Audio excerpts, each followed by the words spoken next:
Welcome back to Microeconomics. I'm Keith Yakucha. In this video, we're carrying on with supply and demand. This is ideally the third video in the supply and demand series. What we're going to be taking a look at here is price controls.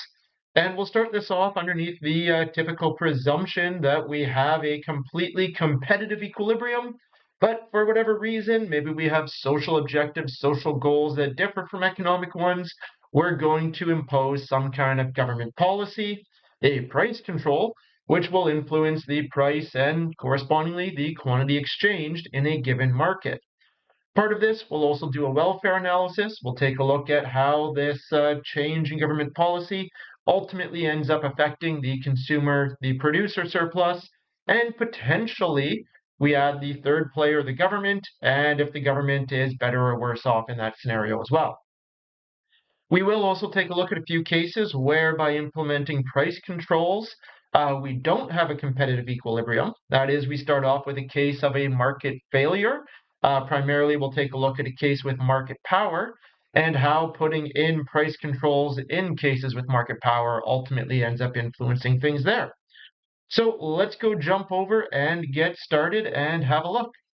Okay, so for our competitive equilibrium to start ourselves off, let's actually write down to start us off, what are we going to presume for our supply and demand functions?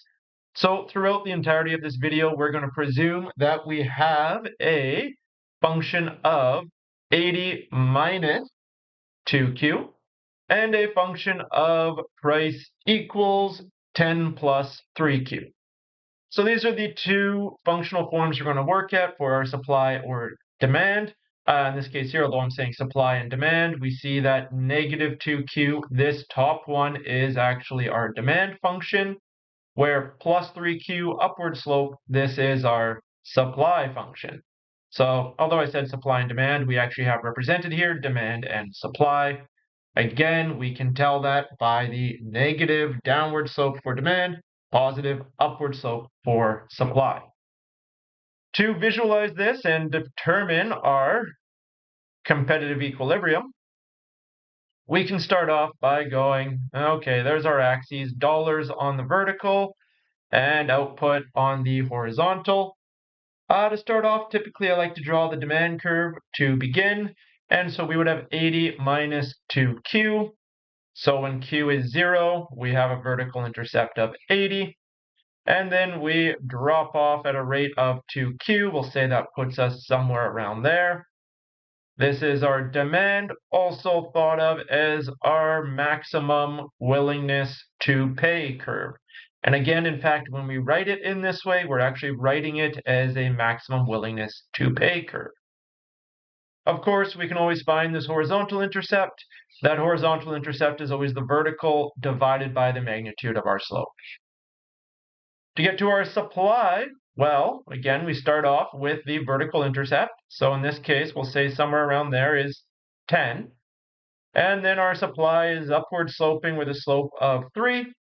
And so carrying on up like that, there we get our supply curve. Again, that supply curve, or in the way that we've written it, the way it can also be thought of is our minimum willingness to accept. Minimum willingness to accept. Great. So we have our supply, we have our demand. One of the first things that we'd want to do is figure out, okay, what is our current levels of surplus? What are we getting from consumers? What are we getting from producers? And then what is our, well, in order to get that, we need to know what is our initial equilibrium. So let's start off doing that. To get our initial equilibrium, we're looking for this equilibrium. Oh, sorry, let's use the dotted line for identifying that. There we go. There's our equilibrium price. There's our equilibrium quantity. To find what those actual values are, we need to equate our supply and demand function. So to equate those, we go, let's switch tools. There we go. 80 minus 2q equals 10 plus 3q. And okay, that's just setting demand equal to supply. We have q common to both. We just want to solve for those q's. So we want to consolidate the q's and then isolate them. Myself, I don't like dealing with negatives. I tend to make mistakes. So first thing I'm going to do is add 2q to both sides. We get 80 equals 10 plus 5q. Now that we've consolidated the q's, we want to isolate the q's. So let's start off by getting rid of this 10. So minus 10 from both sides. And we get 70. And that is 70 equals 5q. Continuing to isolate our q, we want to divide both sides by 5. So 70 divided by 5 gives us 14. And that is our q. So at our competitive equilibrium, that is, if we had lots and lots of small producers all producing homogeneous goods, such that they were all price takers, we had lots of purchasers all purchasing this good. Altogether, no one has the ability to choose a price. Everybody's a price taker. We get our competitive equilibrium, where supply equals demand. Where we figured out our quantity exchanged, we need to figure out our market clearing price.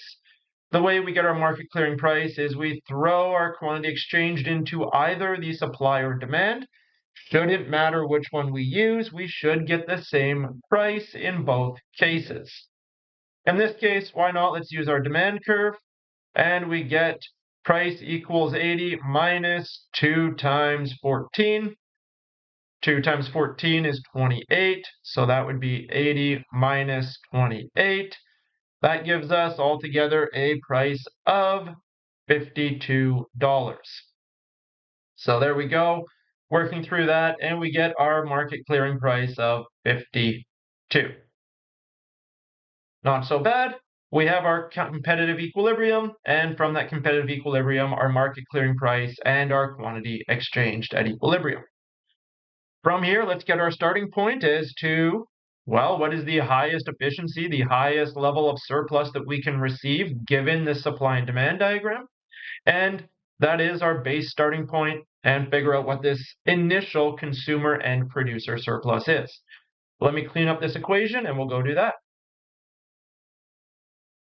Okay, so to start us off, we want to take a look at the consumer surplus. To remind ourselves what a consumer surplus is, it is the area underneath what we were willing to pay versus what we had to pay.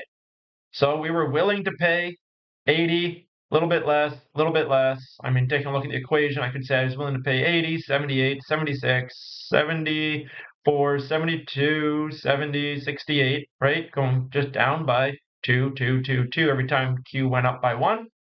So I was willing to pay all of those prices, but I only had to pay 52. So that difference there, that is my consumer surplus, which would be approximately that area there. So we can work out that consumer surplus as the area of the triangle, and the area of that triangle is just a triangle. And so that is 1/2 base times height. So 1/2, what's our base? Well, we have a base of 14, so half 14. What's our height? Well, our height is 80 minus 52. 80 minus 52, that's 28. So altogether, our consumer surplus is going to be 0.5 14 times 28. That yields for us a consumer surplus of $196. Yay, that's what the consumers get at this competitive equilibrium. This is, again, their gains from trade, the fact that they were able to buy this good for $52 rather than the price they were willing to pay for it. Similarly, we can switch. We can take a look at the producer. Let's go do that now. If I'm looking at the producer, our producer surplus is the difference between what we're willing to accept. So along our supply curve, our minimum willingness to accept, difference between that willingness to accept and the price we actually do accept. Keeping in mind at each step along the way, I was willing to accept 10, but I got 52.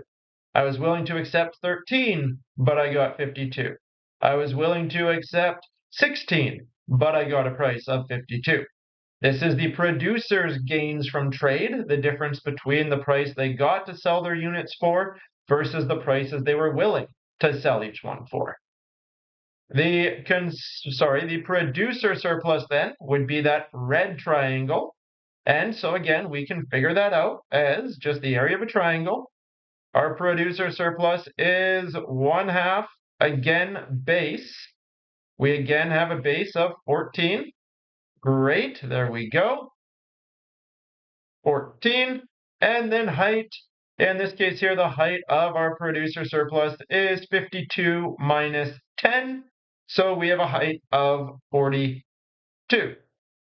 This yields for us a producer surplus altogether of $294. Adding these together, we'll get our social surplus, and our social surplus at this equilibrium is 294 plus 196. That gives us altogether a societal surplus of $490. Again, what I want you to keep in mind is this $490 is the highest possible social surplus that we could receive under the constraint of our current costs, our current supply curve, and under the constraints of our current demand curve, so our current preferences and everything that goes into that. That is, this is our Pareto efficient outcome. Any movement from here will be a Pareto loss. That is, sure, maybe the producers might be better off, but the consumers would be worse off. So any movement from this is into a Pareto inefficient outcome. Okay, using this model, what we're going to do is we're going to introduce a series of price controls. And now, really the whole point up to this was just so that we could get practice again, calculating the equilibrium price, our market clearing price, and the equilibrium quantity, as well as doing our welfare analysis, finding the equilibrium consumer, producer, and social surplus. Let's just clean this up a little bit and move on to talk about these price controls. Okay, so all together in this video, we're going to take a look at 4 different types of price controls. To start us off, we're going to go underneath the assumption that we're beginning in this competitive equilibrium. I want you to keep in mind that this is the minority of markets. Most markets have some degree of product differentiation. Most markets have some degree of market power. Thus, this competitive equilibrium would not apply in those cases. However, we will start under the presumption that it does apply and evaluate the impact of these 4 different price controls in those scenarios. What we will then do is take a look at a few specific ones. Primarily, we'll take a look at both the price ceiling and the tax and subsidy underneath a market failure scenario to take a look at, well, what the potential impact is there. We'll also be taking a look at price ceiling underneath a special scenario, and that is the special scenario of price ceiling as a rent control. So let's start off. We will start off with the first one there, and that first one being a price floor. The way to think of a price floor, the price floor is a minimum price that is allowed to be charged in the market. So the market, through its own competitive equilibrium, and we talked about the market forces that pushed us to this equilibrium, wants to charge a price of $52 per unit. Sometimes we may be concerned that this price is too low. At a price of $52 per unit, we're not getting enough production of this, and that might be a concern. This might be a good that we want to make sure that we are producing, that we want to make sure is being supplied in adequate quantities, and so we may want to ensure that there is a higher minimum price that could exist altogether for this. Altogether with this price floor is we do have 2 scenarios. We have a binding case, which is really the interesting one, which we'll spend most of our time taking a look at, and we have a non-binding case. And in the non-binding case, this is a situation where, although we have the price floor, it has no impact on the market whatsoever. And typically in the non-binding case, it used to have an impact, but then through our comparative statics, we've had some shock to supply or demand such that the price was pushed above that minimum price. And so it's no longer impacting the market. Let's take a look at what this looks like because I'm just talking through it. Let's see what an impact of a non-binding to start us off. So that would be something like, let's use a color for our price floor. Let's say our price floors are being done in green. So what we could do is say, here we go. Here is our price floor. That is our price floor. The other way to think of that price floor is this is the minimum price that is allowed to be charged in this market. Well, okay, cool. That's our minimum price. That's the price floor. The market doesn't care. The market wants to charge a price of $52. So if you're saying, hey, the minimum price that you're allowed to charge is 40, well, the market says, cool, we don't want to charge anything near 40. We don't want to charge less than 40. So yeah, you've set this law as to a minimum price. This doesn't affect us. We want to charge this higher price of 52. So in this case, this is just entirely a non-binding price floor. Although it's legally there, it's legally decreed, you cannot sell for less than 40. The market isn't affected by it. The market doesn't care at all. Okay, so that's our non-binding out of the way. Let's take a look at a binding case. So in a binding case, this would be where we set the price floor above what the current existing market price is. And let's say that's somewhere right about there. Let's say that we go and we set this minimum price, we set this price floor at $64. So we say, hey, if you're going to sell this good, you must sell this good for at least $64. If you want to sell it for more, feel free, but it is illegal to sell for less than 64. Well, this creates a problem because the market wants to exchange. It has a market clearing price of 52. What this creates is this creates a discrepancy. It creates a bit of a disequilibrium going on here. And that is, we can see, let's again change my color back to the green so that we can keep this consistent. There we go. We see that at that price floor, at that price minimum, that price to our demand curve would give us our quantity demanded. And then that price over to our supply curve would give us the amount that suppliers want to produce. What we see is that altogether at this price floor, we end up getting this case of excess supply. Now, okay, our typical story, if we were allowed to, we would say, okay, we have excess supply. Producers are producing more than they are capable of selling because, keep in mind, the lower of the two is typically our quantity exchanged. So, okay, they're producing more than they're capable of selling. They go, oh no, we're producing too much. We're going to start to liquidate the excess. As we liquidate the excess, the price begins to fall. Demanders say, okay, we want more at the lower price, and we make our way to the equilibrium. Okay, cool, that's our normal story. The problem is we can't do that. It is illegal to sell for less than 64. You cannot sell less than 64.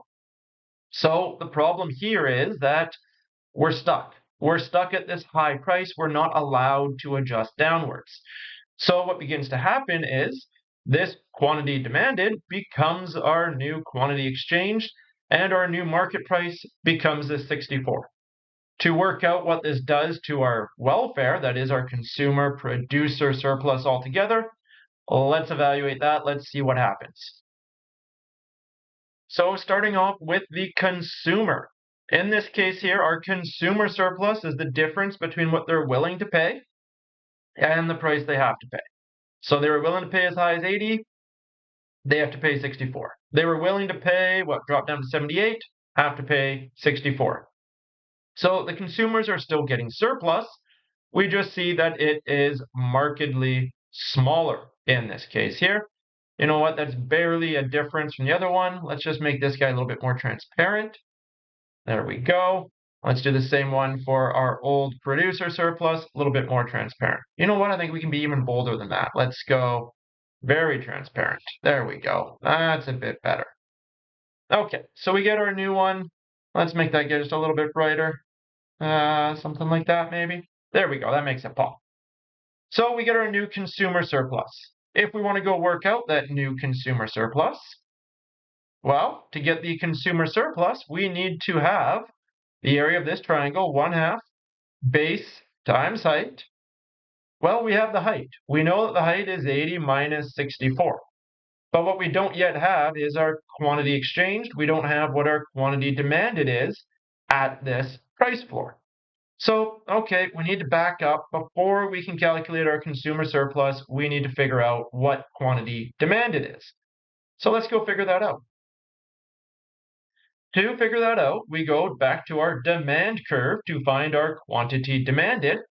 And we're just invoking that. And we're saying, hey, at a price of 64, what is our demand? So we get something like this. There we go. We substituted 64 in for the price, and we want to solve for the Q. I don't like negatives, so I'm going to typically move that negative over to the other side to start us off. So we get 64 plus 2Q equals 80. Continue to isolate that Q. So 2Q equals 80 minus 64. So if we go 80 minus 64, that's going to be, what does that work out to? 16. So we get 2Q equals 16. Continue to isolate that Q, divide both sides by 2, and we get Q equals 8. So if we update that, we get a quantity demanded of 8 units at that price floor. Awesome. Now that we have that, we can work on our consumer surplus. So our consumer surplus then, just that triangle there, that is going to be our area of a triangle. So let's maybe write properly. Consumer surplus is 1/2 base. We just worked out that we have a base of 8 times our height. We have a height of 80 minus 64. So 80 minus 64, we said that was 16.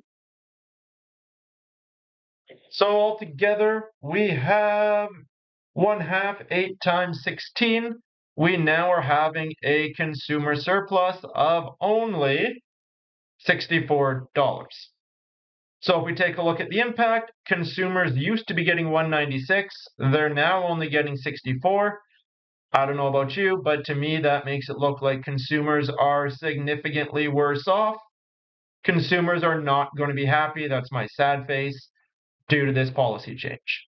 So price floor has made the consumers worse off. What about the producer? What's the impact here for the producer? Well, for the producer, it is everything above their willingness to accept, below this price that they do accept. So they were 10 versus 64. They were 13 versus 64. They were 16 versus 64, right? They're getting this surplus between what they were willing to accept and what they have to accept all the way along up until 8 units because they can't sell anything beyond 8 units. So there you go. Okay, so where does this go? Well, in this case, we're going to have 2 shapes altogether. Let's go back to our red, and there we go. So initially, we're going to get the triangle of that area there. And then they also get this rectangle. So altogether, our producer surplus is this dark, well, not dark, but bright red area. And what we see is we get this funny little polygon. Seems like, oh no, how are we going to find the area of that? Well, just like how we drew that, it's just a rectangle and a triangle. So we just have to decompose it into those 2 shapes. If we decompose it into those 2 shapes, we can then figure out what that total producer surplus is. To do so, we just need to go and say, at this point here, at an output of 8, what is our marginal cost? What is the minimum willingness to accept? And if we can find that price value from that split, well, we can now split this apart into a rectangle, into a triangle. So how do we find that out?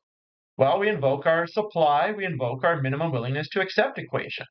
And we say, okay, with that, price equals 10 plus 3Q. Well, we want to know what is the price on our supply, our willingness to accept when quantities are 8. So there we go. What's 3 times 8? Well, 2 times 8 is 16, plus another 8, that is 24. 10 plus 24, I get a willingness to accept a price of 34. There we go, 34. That wasn't so bad. From there, we can now go and figure out our producer surplus. So to figure out our producer surplus, we need to figure out both the rectangle and the triangle. Let's start off with the rectangle. Rectangle is just base times height. So again, we have our base of 8 there. So base of 8 times our height. What do we get? We have a height of 64 to 34. So that's a height of 30. So we get 8 times 30 gives us 240.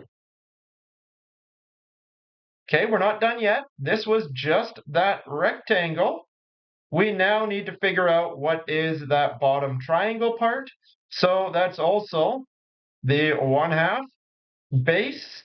Well, this bottom triangle also has a base of 8. So great. And then that bottom triangle has a height of 10 to 34. So that's a height of 24. So altogether, we get an area of that triangle as 1/2 8 times 24, or a total area of 96. Producer surplus as a result, 96 plus 240. 96 plus 240 gives us $336. They used to be getting $294. They're now getting $336. I don't know about you, but more is better. So we see in this case here that the producer is better off. The producer is quite happy with this price floor being put into effect. What happens to society on whole? Is society better off? Is society worse off? Where are we at here? Well, it shouldn't be a surprise if our competitive equilibrium is the highest surplus we can receive. Well, society should be worse off here. And we can double check this by saying, well, we get 336 from the producer plus the 64 from the consumer. Our social surplus now is only 400. So society has lost $90. That is, society has faced a deadweight loss of 90. Surplus that we used to receive that we now no longer get by artificially keeping this price high. So in this case here, price floor being put on a competitive equilibrium causes a deadweight loss, causes a loss to society. It moves us from a Pareto efficient outcome to a Pareto inefficient outcome. So not ideal in that case. Okay, what are some examples? Why might we do this price floor? Well, typically we use this price floor in cases where we want to make sure that this good keeps getting provided, or when we have these notions that there ought to be a fair price, and we define that fair price as such. Some examples of price floors, these can be used in agriculture. They can be used in agriculture because we want to make sure that farmers get some minimum price each year, such that they stay in business and they keep farming. So we can set a price floor on the price that we will pay for their agricultural produce in order to ensure that we have this notion of food security, that we have farmers who will still be there and continue to produce, even in the long run, even if we have a few seasons of really low prices in the market. We guarantee that, hey, we will for sure give you some minimum price. Beyond this, another example of a price floor, a minimum price, is going to be something like your minimum wage. In this case here, if our market for labor, if our labor market was a competitive equilibrium, so in this case here, demander is the firm, the company wanting to demand your labor, you are the one selling yourself, you are the one selling your labor, so you are the supplier of your labor. If it was entirely just a competitive equilibrium, so lots of demanders, you have lots of choices as to who would want to hire you, you are only one of many people willing to sell yourself, well, then in competitive equilibrium, we would get a wage of 52 and 14 jobs being filled. However, if we had that competitive equilibrium and we put in a minimum wage of 64, and again, we put in this minimum wage because we're saying, hey, this is the lowest wage that we feel is fair to pay someone. Well, the result of that minimum wage on a competitive equilibrium is that we get fewer jobs altogether and higher wage. The consumers, the ones hiring, right? In this case here, the consumer is the firm, the one buying your labor, they lose. But the producer that is you selling yourself, selling your labor, you win, you get that bit. One of the issues of this, though, is that we do get all this excess supply. What do we call excess supply in the labor market, where you have all these people willing to work, but only that many jobs available? Well, we'd call this excess supply unemployment in that case there. What I want you to keep in mind, though, with this was all underneath the assumption that labor markets have a competitive equilibrium. If you only have a few firms, one, two, maybe three firms that are the entirety of your employers, and so really it's very limited as to who you could work for, well, then we no longer have a competitive equilibrium. You now have a demander who can choose the price. You now have a demander who's able to push prices down towards your willingness to accept. So in that case, we would no longer be in this competitive equilibrium. We'd have a market failure because the demander would have market power. We'll take a look at those scenarios later, but that's a case where a price floor may actually increase efficiency. For now, though, let's stay on our competitive equilibriums. And let's move over to price ceiling. Okay, if we move over to look at price ceiling, in this case here, what we mean by a price ceiling is a maximum price. And so again, for the case of a price ceiling, we can have both a binding and a non-binding price ceiling. So starting off again at our initial equilibrium, we have our initial consumer surplus in that faint blue of 196. We have our initial producer surplus as the faint red is 294, giving us our social surplus altogether of 490. So if we go and we put in a price ceiling, again, let's start off with a scenario where it's non-binding. Let's use yellow for this. If we have a non-binding maximum price, we're saying, hey, the most that you're allowed to charge, the highest price that you're allowed to charge is this price ceiling. Or the other way to think about that is price max. Well, we see that this is a non-binding scenario. We're saying the highest that you are allowed to charge is, I don't know, let's say that is 60. And the market says, cool, that's a great price, but we don't want to charge a price that high. Given our supply, given our demand, we only want to have a market clearing price of 52. So while this law is in effect that it is illegal to sell for more than 60, the market isn't affected by it.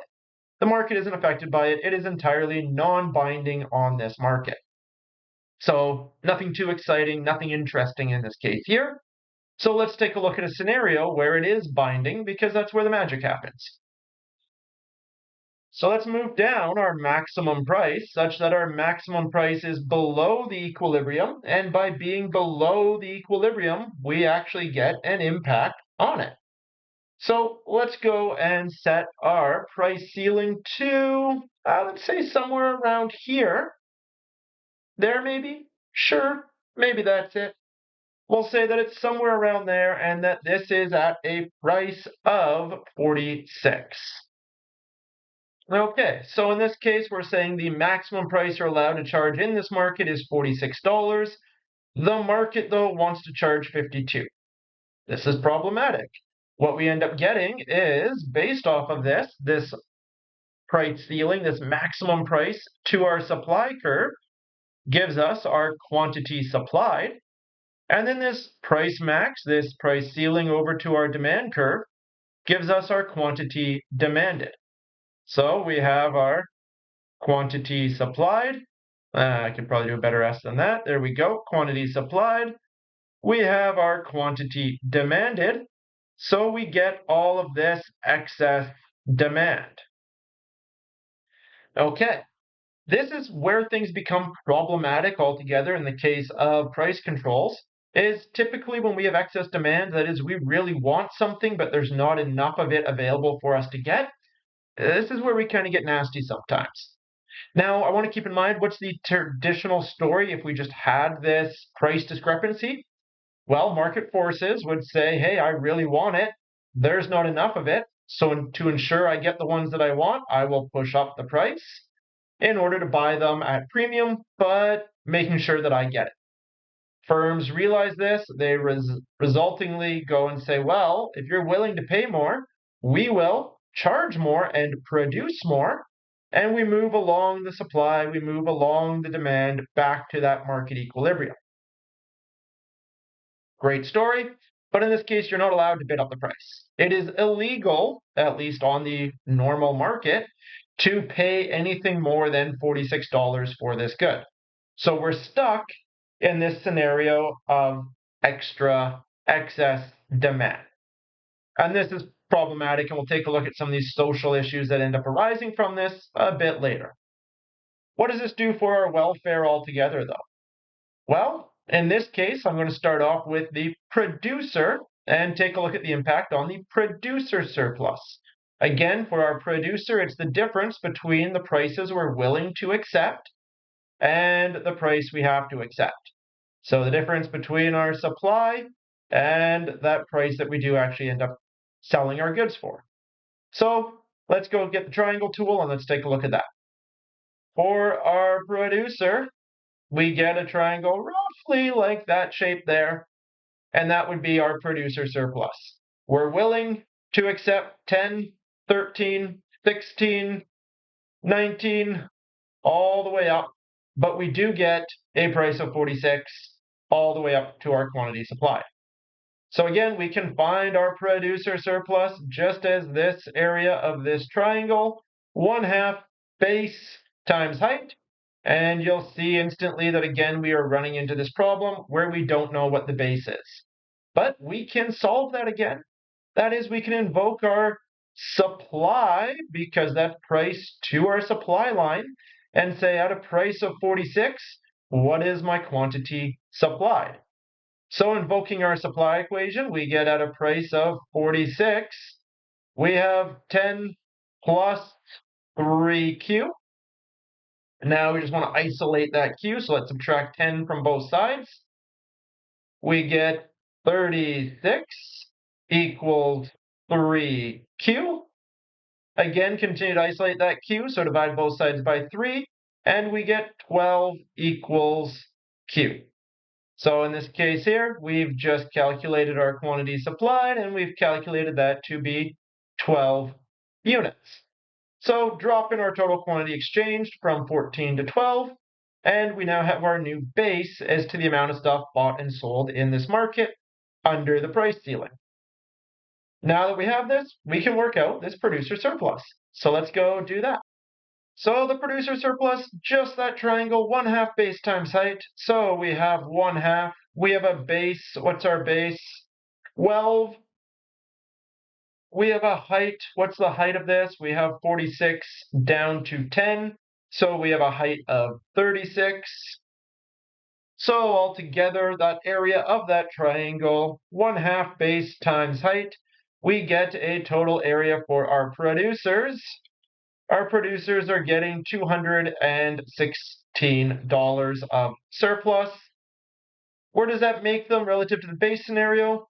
294 down to 296. I don't know about you, but again, less is worse.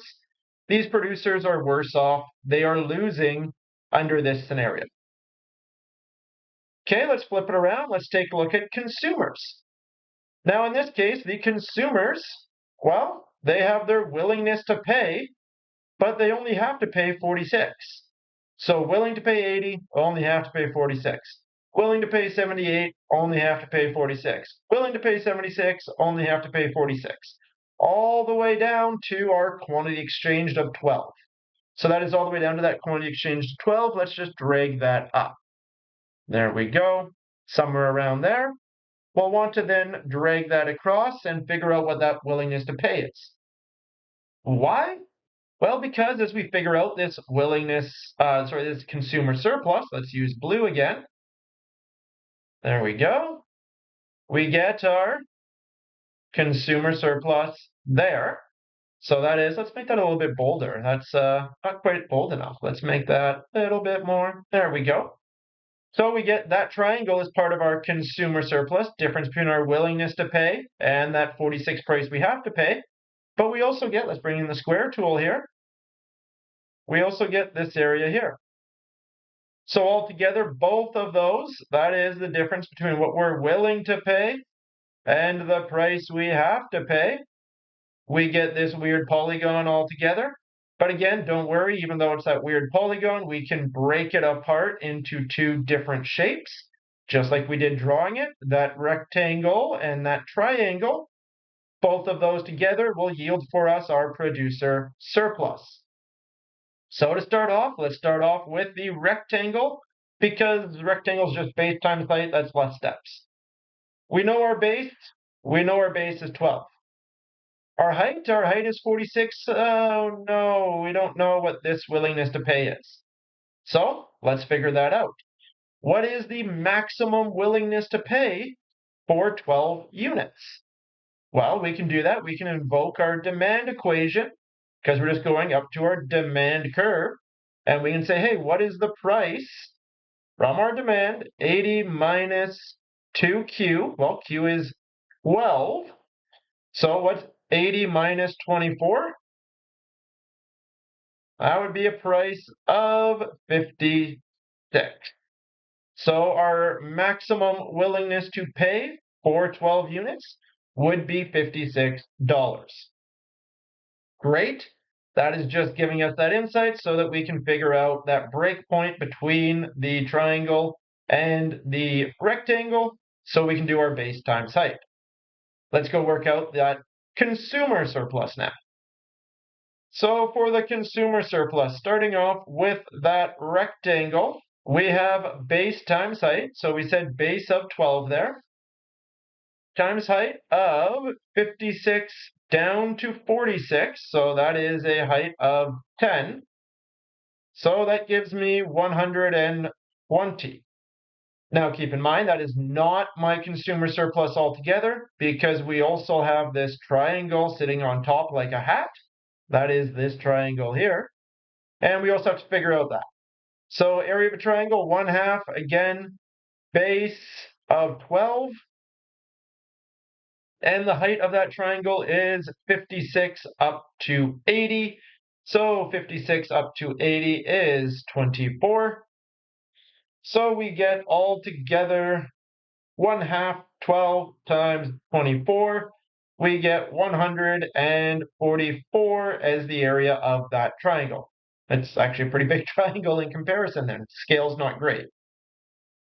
So adding all that up to get our total consumer surplus, we get $264 as the surplus, the welfare to the consumers. Where did consumers start off? They started off at 196. So yeah, they had 196. They now have 264. That is improving consumer welfare. That is making them better off altogether.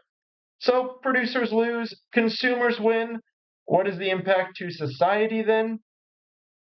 Well, from a societal viewpoint, our consumers plus our producers gives us a total social surplus of 480. Surprise, surprise. With relation to our initial equilibrium of 490, we are worse off. Society loses. So comparatively, this is again Pareto inefficient. We could have been better off at this social surplus as we moved from this to that 1 won, 1 lost.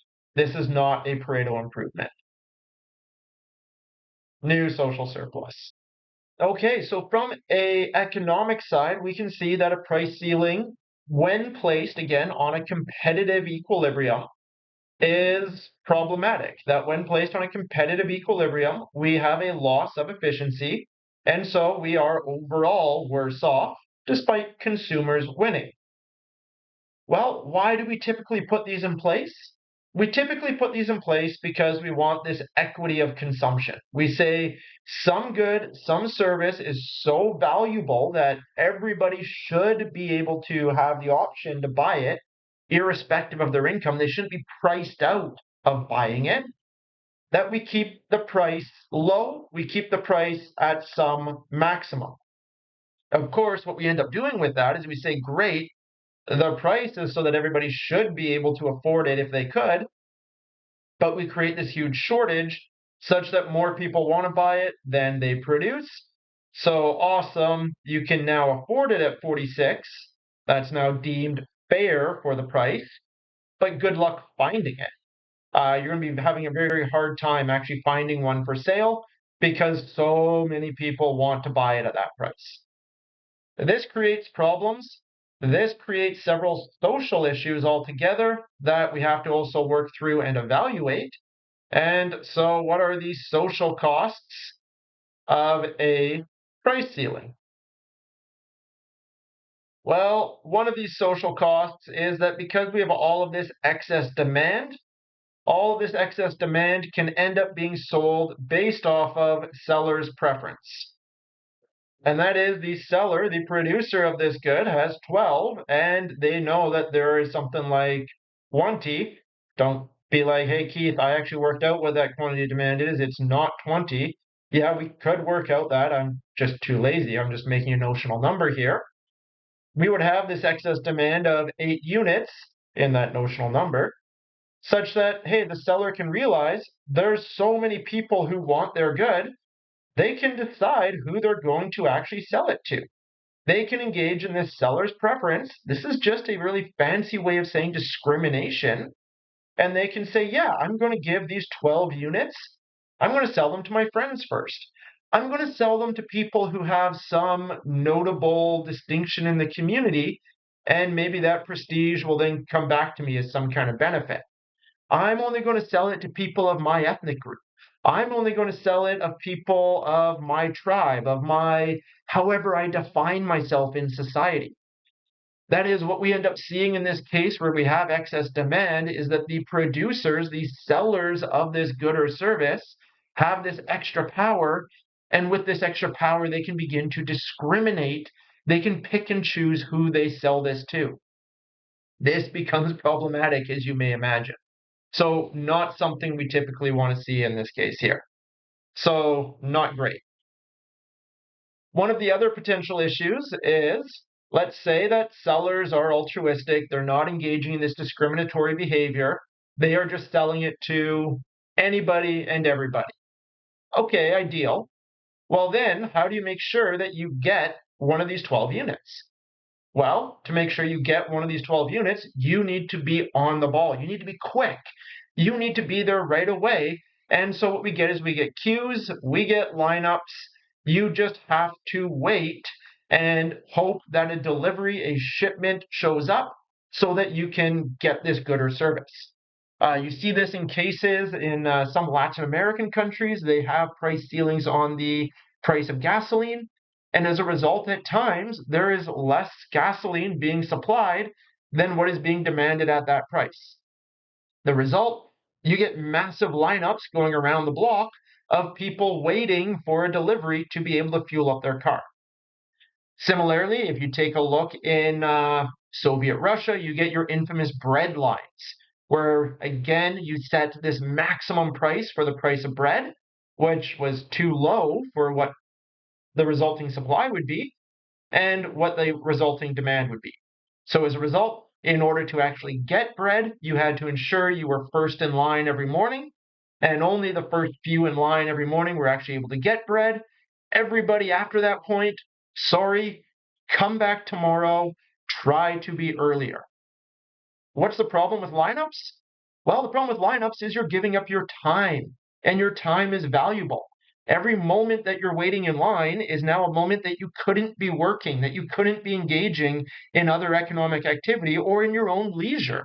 So, although you don't have to pay a higher price for bread, you do have to pay that higher price in terms of your opportunity cost. That is, in the leisure that you give up or in the hours of work that you had to give up to line up for this good instead. So that's a significant social cost at times. The other potential issue is black markets may form. And so in this case here, black markets could form. We have this legislated price on the official market of $46. But we have this excess demand.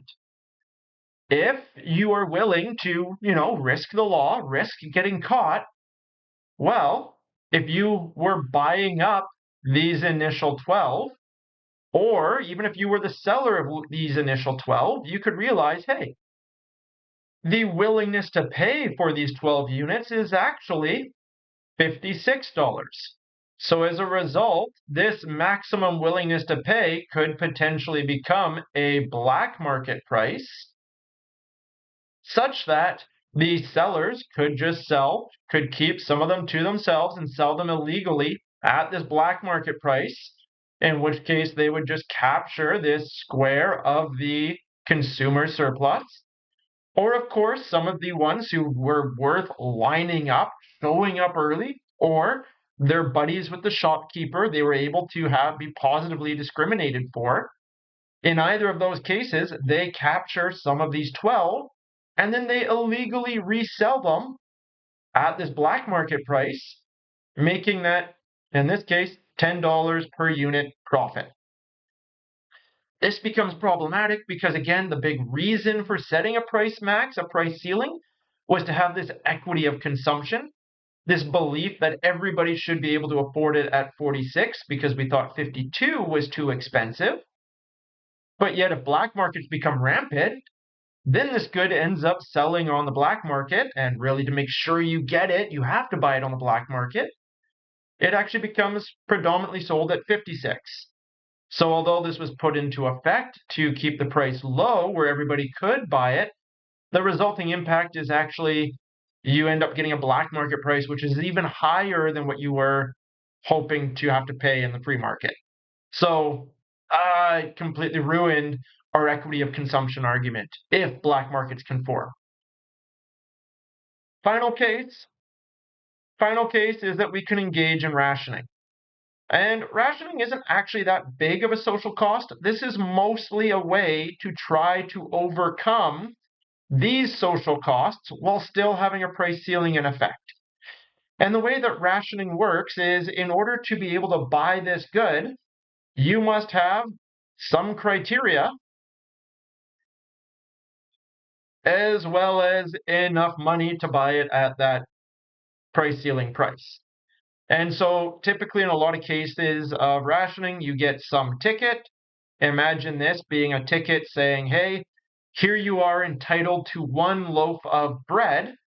And as long as you have that $46, well, maybe that's $4.60. Maybe that makes more sense in this case if I'm talking about bread. If you have the ticket and that $4.60, you are entitled to a loaf of bread. And they only give out enough tickets based off of this quantity supplied. And because you can only get bread if you have a ticket, well, you don't have to line up because as long as you have a ticket, you're good. The sellers don't get to discriminate because they have to sell to the people with the tickets. And black markets can still form. You can still use your ticket, buy it for 46, and then resell it at the higher price. But because these tickets are restricted, you only get maybe one ticket per household. Well, if you want bread, you have the option of either getting bread at this price and then consuming it yourself, or getting bread and then selling it at the high price and having no bread. Based off of that, it becomes less likely that the black market will form, and so it overcomes part of that as well. What's the issue with rationing? Well, of course, the issue with rationing is we don't all have the same consumption needs. Say we gave one ticket per household. Some households are larger and might need more bread. Some households are smaller and might not need that much bread. Some households might have some kind of dietary constraint. Maybe they have this celiac disease such that they can't even eat gluten and bread, in which case this ticket is useless to them. So in this case here, by just putting it as this blanket policy, we end up in the margins getting something that doesn't work for a lot of people. So yes, this helps to fix some of our other social costs, but it also creates its own issues. Okay, so where do we see price ceilings in reality? Do we actually see these in the world around us? And the examples that I used so far was like a price ceiling on the price of bread, or the price ceiling that we've seen in some Latin American countries on gasoline. Um, that doesn't seem super relevant for here in Canada. So do we use price ceilings here? And ultimately, the answer is yes, yes, we do. A price ceiling is ultimately just rent control. This idea of rent control, where you cannot increase your rent by some amount per year. The result is, say we were originally at a market price of 46. Maybe let's go times by 10, right? Maybe these are tens of dollars. That'd be $460 for a bedroom. Well, over time, demand increases due to population, and so the new market price for a one bedroom becomes 520. We have a fixed supply, population increased, so it pushed up market prices of that one bedroom rental. But if we have rent control, you can't increase the price. Even though that demand shifted from the right, demand used to be something like that, but then it shifted rightward to where we have it shown. Now, the market wants to charge 520, but all the existing landlords are stuck only being able to charge 460 for their rental. What's the impact of that? Well, great.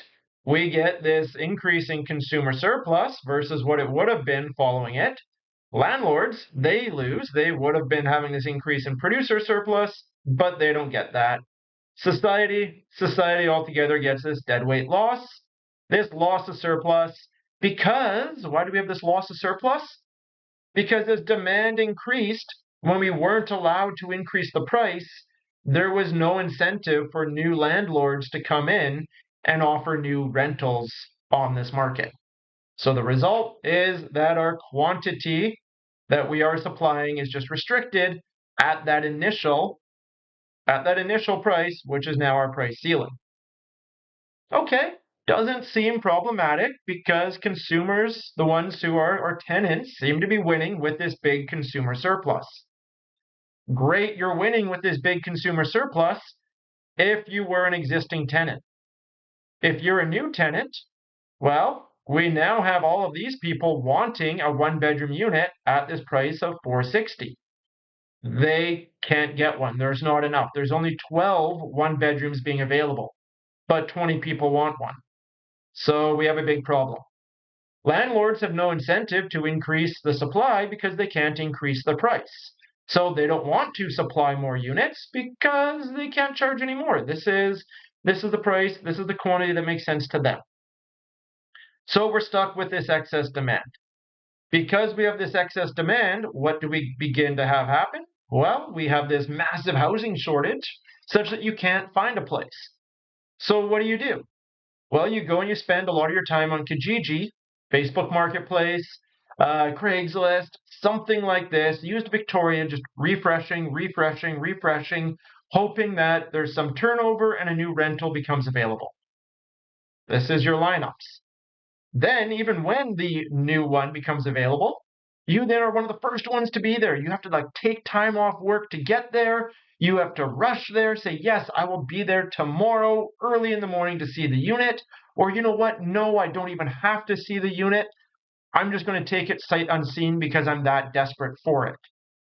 All of this is lineups. All of this is you using your time that could have been used towards leisure, time that could have been used towards work, instead just trying to get over this excess demand to be one of the ones that gets this new unit that pops up. So inefficient use of time altogether there.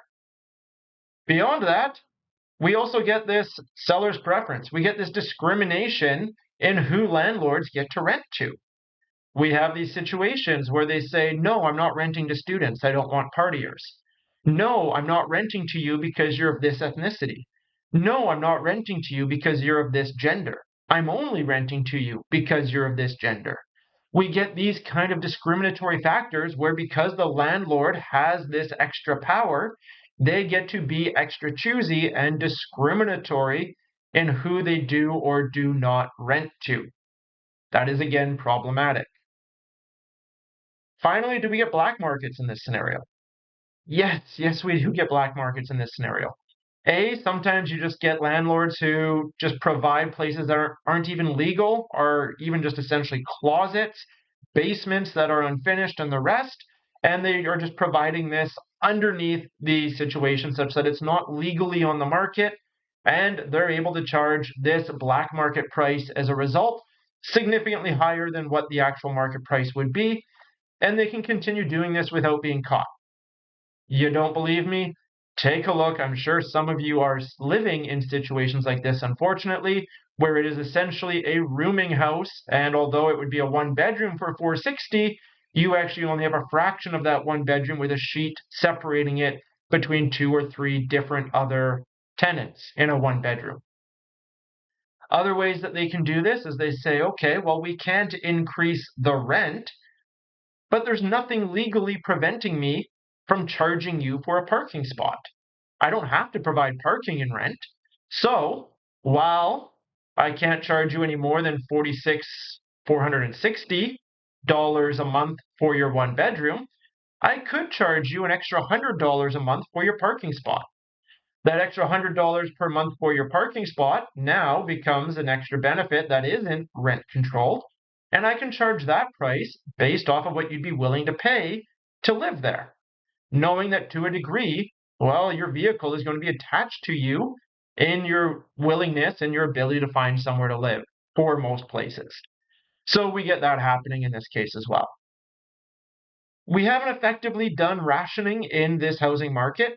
To a degree, there is some rationing that takes place in supportive, in public housing, such that your criteria is if your income is under a certain amount, you can be qualified for that supportive housing, at which case, great, you qualify for supportive housing.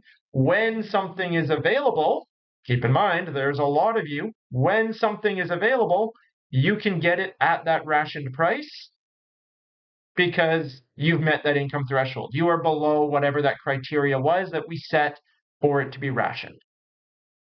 So in this case here, rent controls, although seem like a great idea in a competitive market, the ultimate impact on that rent control is, yes, our initial consumers, those who are able to get a unit, win, but it creates this series of excess demand, which causes significant costs to society, significant costs to everyone who doesn't have a unit, and it creates this shortage situation such that there's a lot of people who want a place to live but can't find one. They essentially just become unhoused or inadequately housed in this situation here. So not ideal. Again, I want to keep in mind, this whole rationale we just went through, this loss of surplus, these social costs, this is all underneath the presumption that the rental market is a competitive market. So we have lots of small sellers who are all price takers. We have lots of tenants who are all price takers. If this breaks down, if one of these parties has market power, typically in this case it's the supplier, the landlord that potentially has market power, we may get a different scenario. And we'll take a look at that different scenario later when we reevaluate these price controls underneath a market failure. Let's carry on. Let's take a look at the quota situation. Okay, in this case, let's evaluate a quota. In a quota, what we are having happen is we are allowing a industry typically to self-regulate. And as they self-regulate, they're able to set some quantity that they are going to produce, and then based off of that, determine their price. This is sometimes referred to also as supply management. And so a quota isn't truthfully a price control because what they're doing is they're setting a quantity. And so the idea is more of a supply management side. If we were to go through this, let's say that we go and set a quota, and let's say we set the quota at 10 units. Why would we want to set the quota at 10 units? Because if we set this quota at 10 units, we would be able to realize that at 10 units, we can go all the way up to that demand curve.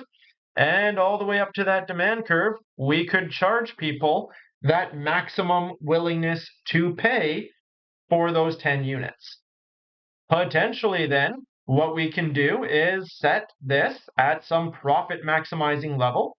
We would be able to witness the entire demand curve. From that, figure out the marginal revenue. And ideally, when the industry goes to set their quota, they would want to set this quota at that Q star, where that industry marginal revenue equals the industry marginal cost. However, in this case, we're just going to wave our hands. We're going to pretend that's at this point of 10. So with this, what ends up happening? Well, we can figure out what is the price that they charge, that is the maximum willingness to pay for 10 units, and that is just the price off the demand curve. So let's go figure that out. We get price equals 80 minus 2Q. Well, our quota price is 10, so 80 minus 20, we get a price of 60. So there we go. At a quota, at a restricted level of output of 10 units, the industry can push up the industry price from 52 up to 60, which is able to then provide the industry some certainty in prices. Really, the goal with the quota is very similar with price floors. That is, we can get some stable price for our good or service that is higher to ensure that we are able to continue to produce. But we do this by restricting quantities rather than by setting a price. The end outcome is really the same though. You get a higher stabilized price. It's just a different route to go around and get that outcome. Once we have this quota outcome, what is our surplus? What is our welfare analysis? What happens to consumers? What happens to producers? Well, I'm not going to go through and recalculate the whole thing because we've gone through this twice now in the two different scenarios and it works out quite the same, but we can visualize it. So let's go through the visualization of this welfare analysis and see if we can identify that way who the winners are, who the losers are. So let's go visualize it. Starting off with the consumer. So for the consumer, their surplus is the difference between what they're willing to pay and the price they have to pay. So 80 to 60, 78 to 60, 76 to 60, 74 to 60. All the way through here, we get this area here, that triangle, as our consumer surplus. So should be pretty clear that our consumers are losing. They used to get this rectangle and triangle as well, and that's now all lost to them. So consumers are worse off underneath this supply management, underneath this quota system. What about the supplier? Well, let's take a look at the supplier. If we go and change our color here, we'll do red, we'll do a bit of transparency. Again, our supplier, their producer surplus is the difference between their willingness to accept. So based off of our supply curve, was willing to accept 10, I got to accept 60. Was willing to accept 13, I got to accept 60. Willing to accept 16, got to accept 60.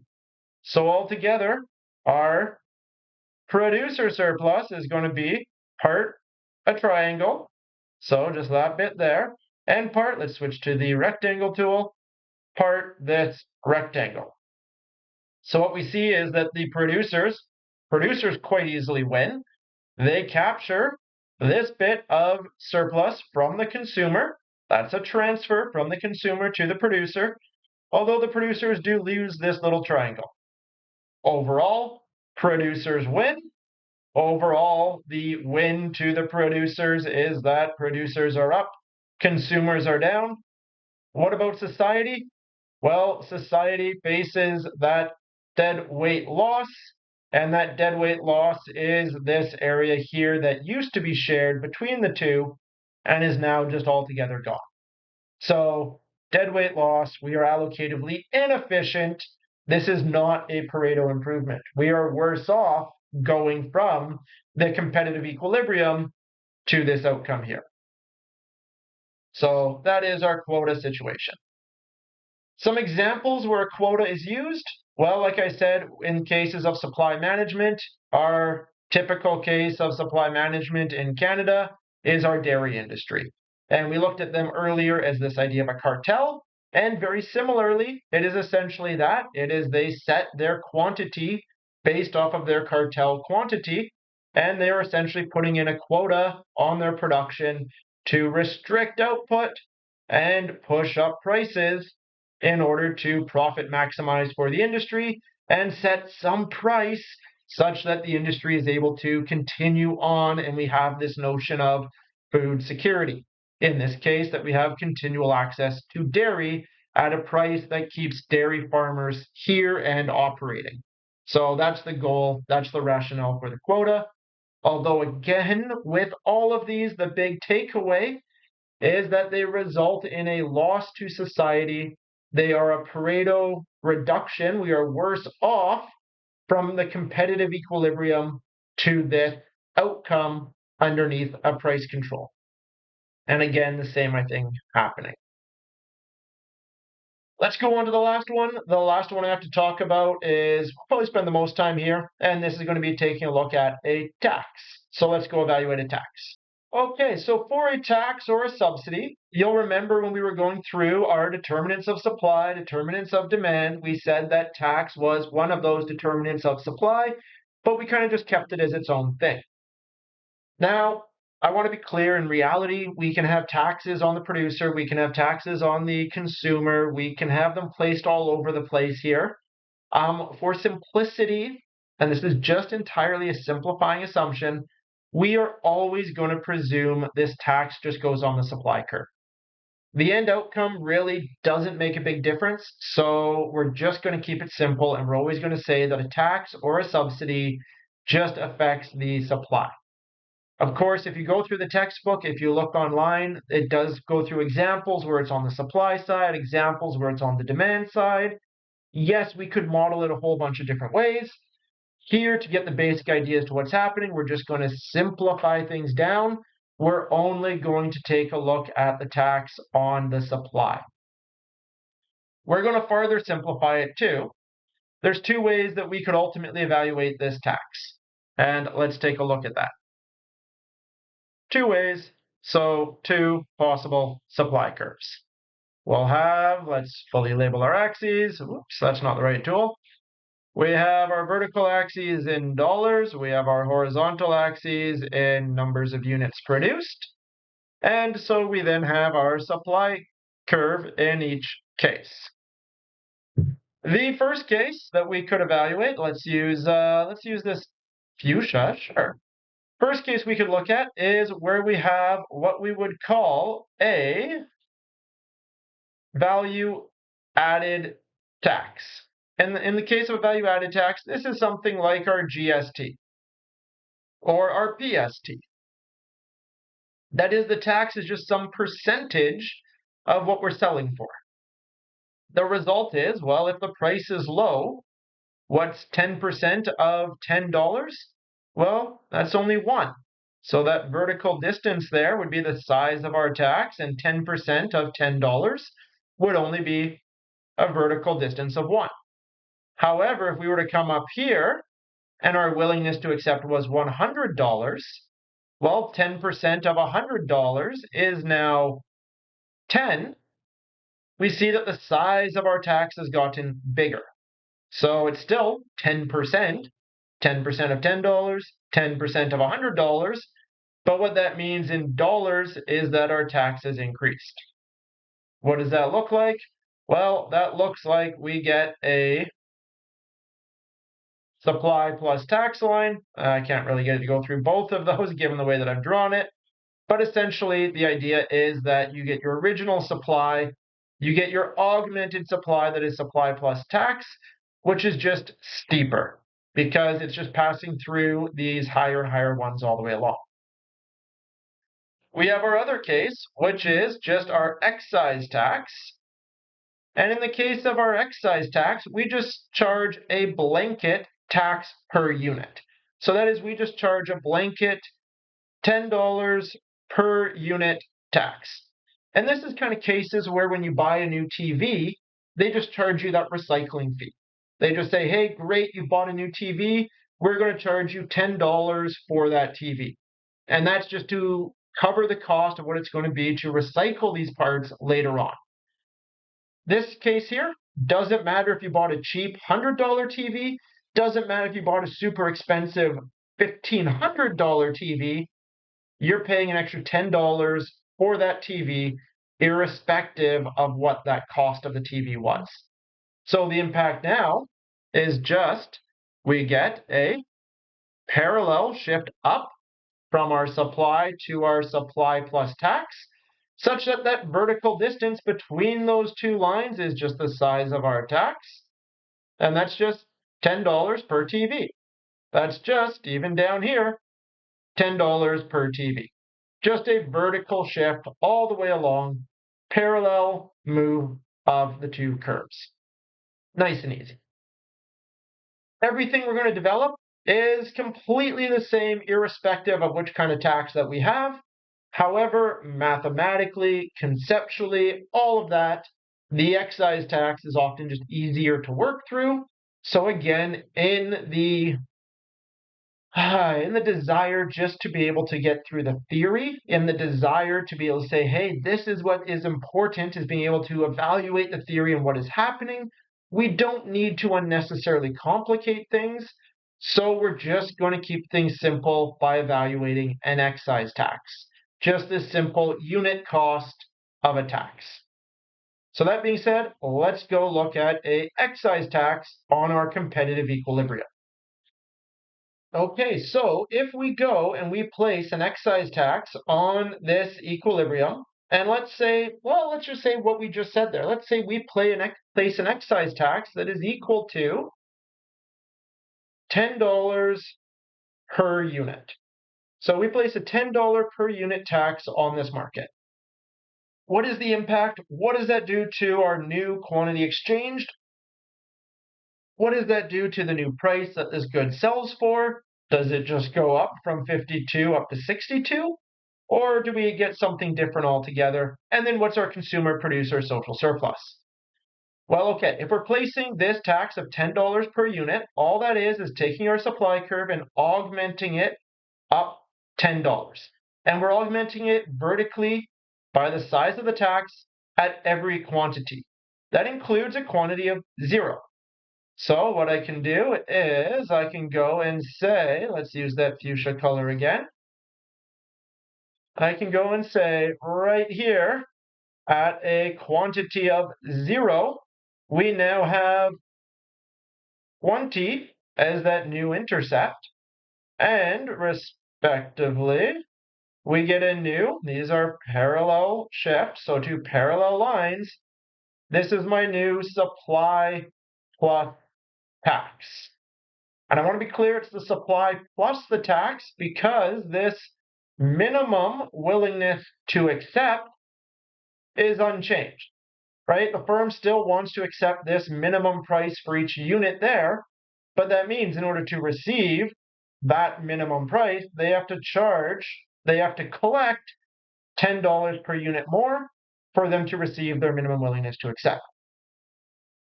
What is the impact altogether on the market? Well, what ends up happening is as this gets pushed up by our tax, $10 per unit, we get this disequilibrium at the initial market price. What used to be our quantity exchanged of 14 is now just that quantity demanded. And firms are saying, well, at price of 52, I'd actually only be willing to supply a lot less. We get this case of excess demand. Excess demand bids us up, and that would bid us up to our new equilibrium. And that would give us, let's keep using that fuchsia color. There we go. That would give us at that supply tax equals our demand curve. we would get our new quantity underneath this tax, and we would get the new price that consumers pay under the tax. So we get this aspect here. The tax gets put into effect, it pushes up the price, and we get the new price that consumers pay.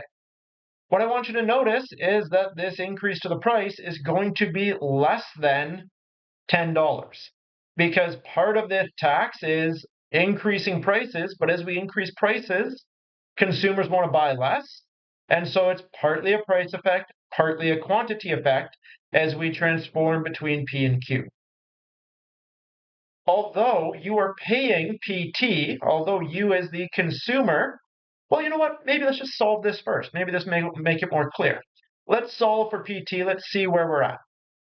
How the heck are we going to do that? Well, the way that we can do that is recognize that this new price quantity tax combination is just taking place where our supply tax line equals our demand curve. Okay, that's right there. Supply tax line equals demand curve.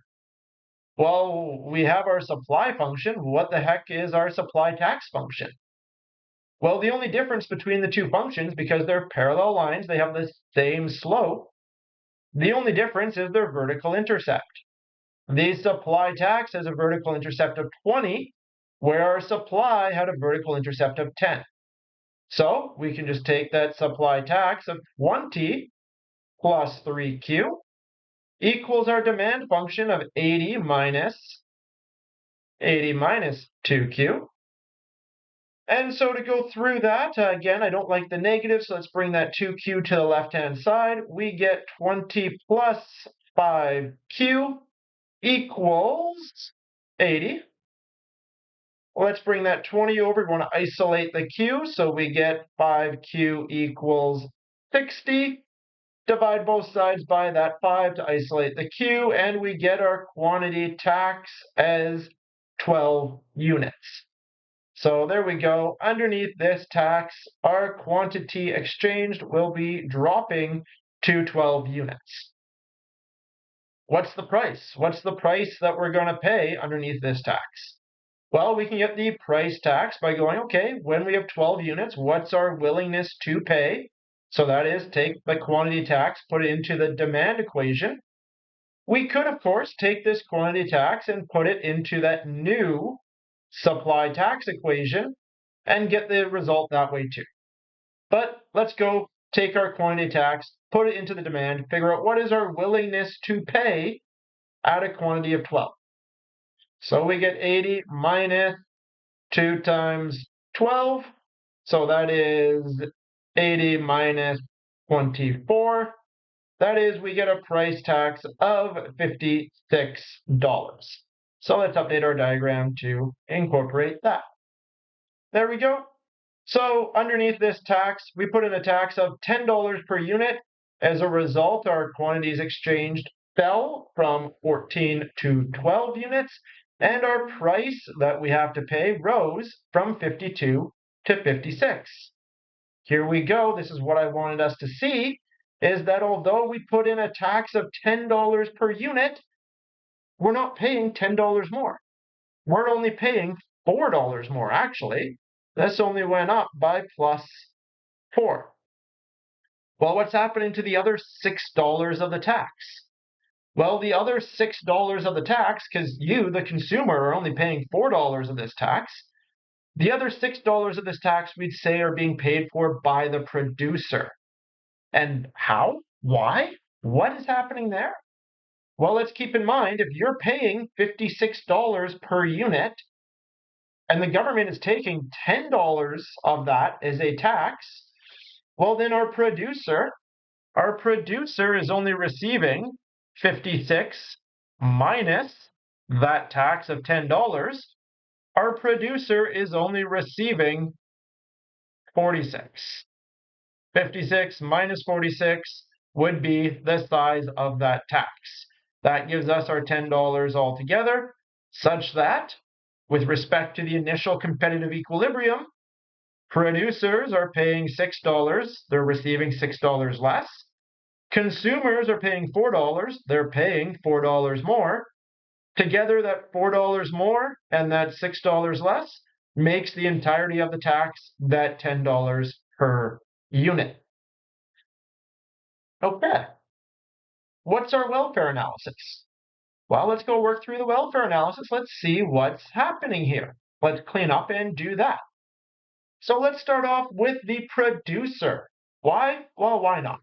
So with our producer, we're again looking at the difference between the price we receive. So keep in mind, we're only receiving this price of $46. Even though it's selling for $56, we receive $56 at the counter. It's like you're going to buy a chocolate bar. They say, okay, price of the chocolate bar is $56. That would be ridiculous, but let's just say price of the chocolate bar is $56. The cashier, collects that $56 from you. However, they only get to keep 46 because they have to give that $10 tax per chocolate bar to the government. So that tax is not kept by them, it is only collected by them. So the result is they have the price that they receive that they actually get to keep of 46, and then we have their willingness to accept. It's easy to get confused and think this new supply plus tax line is their willingness to accept. It's not, it's only an augmented supply curve. Their willingness to accept is unchanged.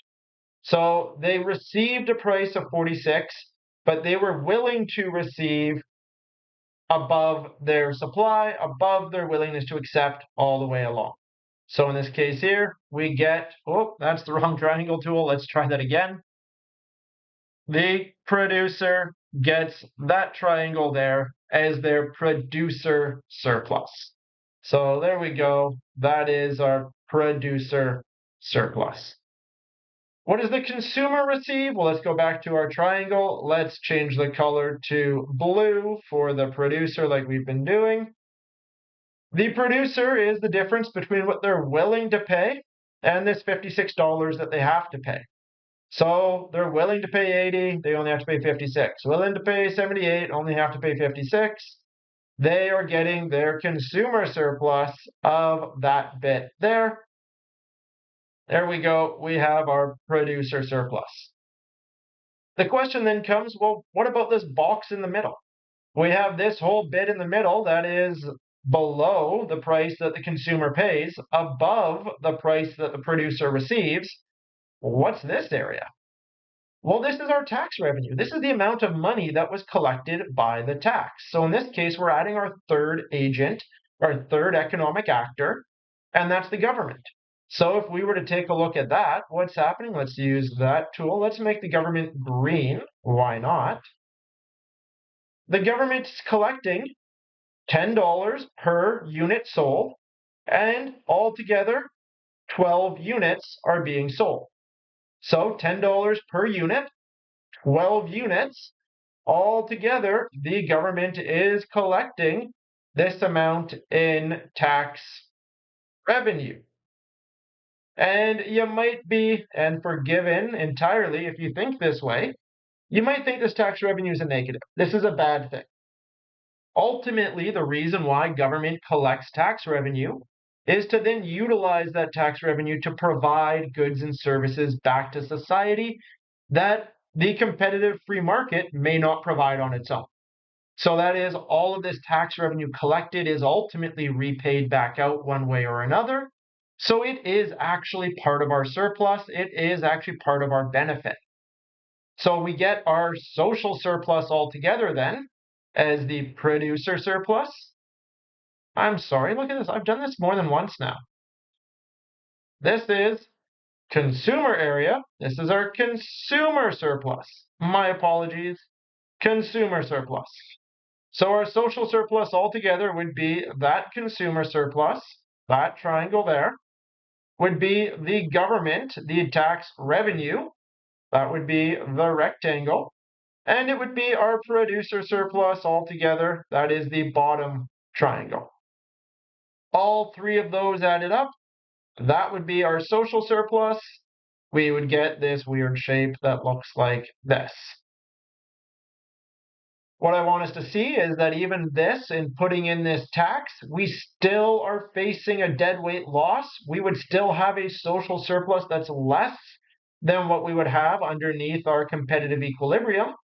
That is, we're facing this little triangle here of deadweight loss. That is deadweight loss. That is what is lost to us, surplus that we are not receiving. Altogether, winners, losers. Well, we can see that the consumer surplus is smaller than what it would have been underneath that competitive equilibrium. So the consumers are upset with this. We see that the producer surplus is less than what it would have been underneath that competitive equilibrium. So we see that producers are worse off. The only one that's better off is the government. They never used to receive any surplus at all in this market. They now are. So government is winning, and society on whole, society is losing because that little triangle there, that deadweight loss is lost to society, is not being received. And thus we see why everybody hates taxes. That tax gets put in and consumers feel worse off, producers feel worse off. The only perceivable winner is the government. So, darn taxes. Why everybody gets so disgruntled about them. One of the common questions that we then end up wanting to address is to deal with this bit here of what we would call our tax incidence. So, tax incidence. And what the tax incidence is, well, we put on this $10 tax, but what we see is that this $10 tax was split between being paid 4 by the consumer and 6 by the producer. And it was paid that way on the fact that the consumer had to pay $4 more than they used to, and the producer received $6 less than they used to. In this case, we would say that the tax incidence, the tax burden, fell on the producer. The producer is paying the majority of this tax. So, what determines this? Why is the producer paying the most of this tax in this situation? What this ultimately comes down to, believe it or not, and this is where there will be a collective sigh and groan, it all comes down to the elasticity. And it all comes down to the relative elasticity of demand versus the relative elasticity of supply. Why? Well, again, one of our biggest determinants of elasticity is entirely your ability to substitute away. That is, if prices go up, can you switch to something else? For example, let's say we're talking about supply and demand of gasoline. If the price of gasoline goes up, you can't switch to anything else. You don't really have any feasible options today. So if you need gas, you just have to pay the higher price. As a result, the quantity demanded of gas, it barely changes at all, barely even moves, very inelastic. So if it's very inelastic and we put on a tax such that, there we go, PT is what's pushing up that price, your quantity demanded would not switch to anything else. You as the consumer are probably just stuck paying a lot of this tax. Meanwhile, if we're talking about candy bars, so let's say, we have Kit Kats, we have Coffee Crisps, we have Scores, we have O. Henry, we have lots of different kinds of chocolate bars out there, and we put on a tax, so we increase the price, but we only increase the price of Kit Kats.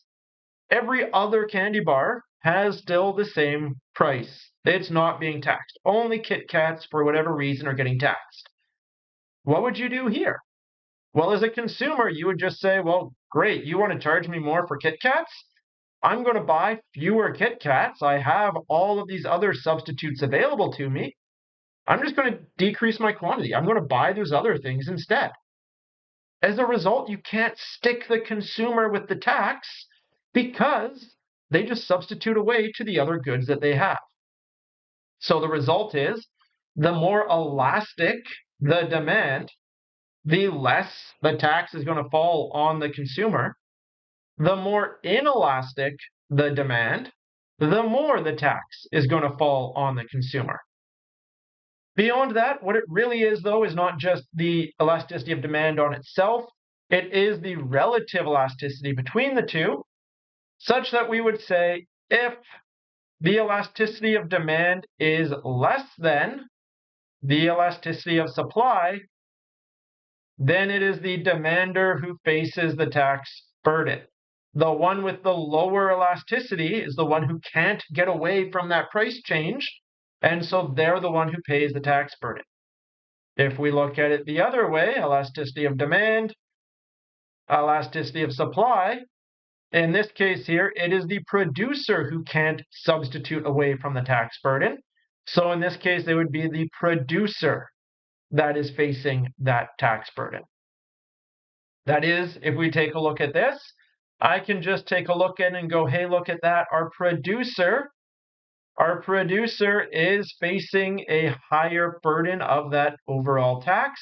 It must be the case that at that quantity, that our demand curve is more elastic than our supply curve.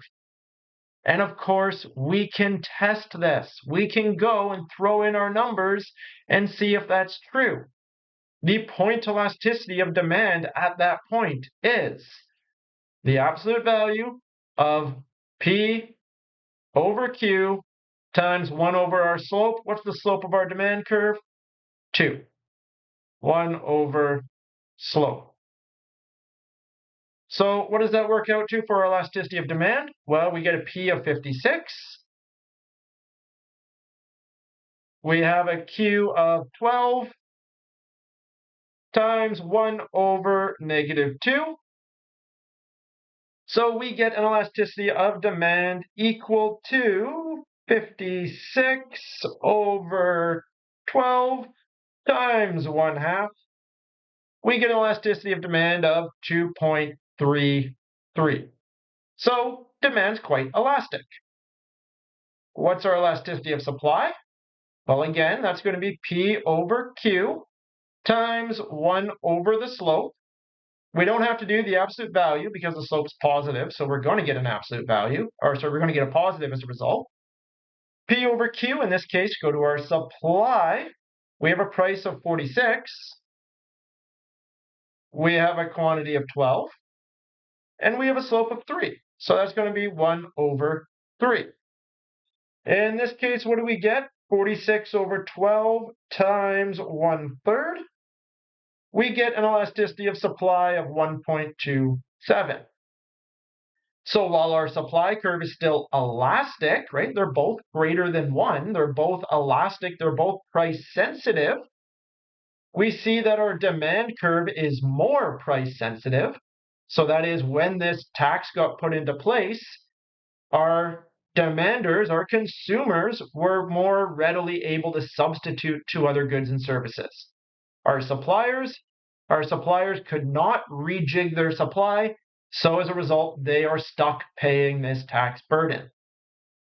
Of course, the more close together these two elasticities are, the more evenly split this tax incidence will be. The farther apart the elasticities, the more extreme will be the one paying the tax. So, impact of tax on some competitive market and how elasticities play into the splitting of that tax incidence altogether. That covers through all of our price controls. The rest of this, so really, you can stop the video now and be no worse off. What I'm getting at with the rest of this is kind of that you've almost been given just enough information to be dangerous. Well, what we're going to take a look at for the rest of this video is coming back to the idea of a price ceiling, coming back to the idea of a tax or subsidy, and saying, well, what if we put these on, not on competitive equilibriums, but on cases where the market's failed, on a case where we've had market power. Or I'm going to get ahead of us a little bit and say, if we have a case where there's an externality. For those of you taking a look at the environmental economic side, that is taking a look at if we have pollution and we want to put in a carbon tax. So we'll take a look at those two cases of putting in a price control on a failed market and what the impact is of that. So by all means, you can end here. The rest is just extension of material. So if you do have any questions with anything we've covered so far, send me an email. Feel free to comment below. Otherwise, stick with me. I'm going to clean up and we'll reevaluate the price ceiling and the tax underneath this case of a failed market.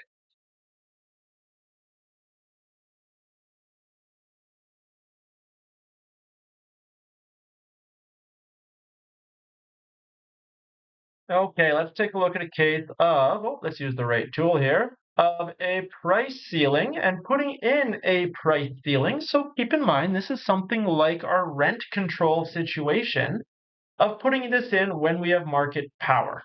So you know what? Let's just talk about rent control. Let's say this is the market for one bedrooms, and we could entirely say that our dollars here are just times 10, just to make it the context make a bit more sense, right? So that would be 800, that would be 520, that would be 100. So, right, $520 for a one bedroom. I mean, arguably in today's market, that would still be cheap, but it makes it a bit more realistic.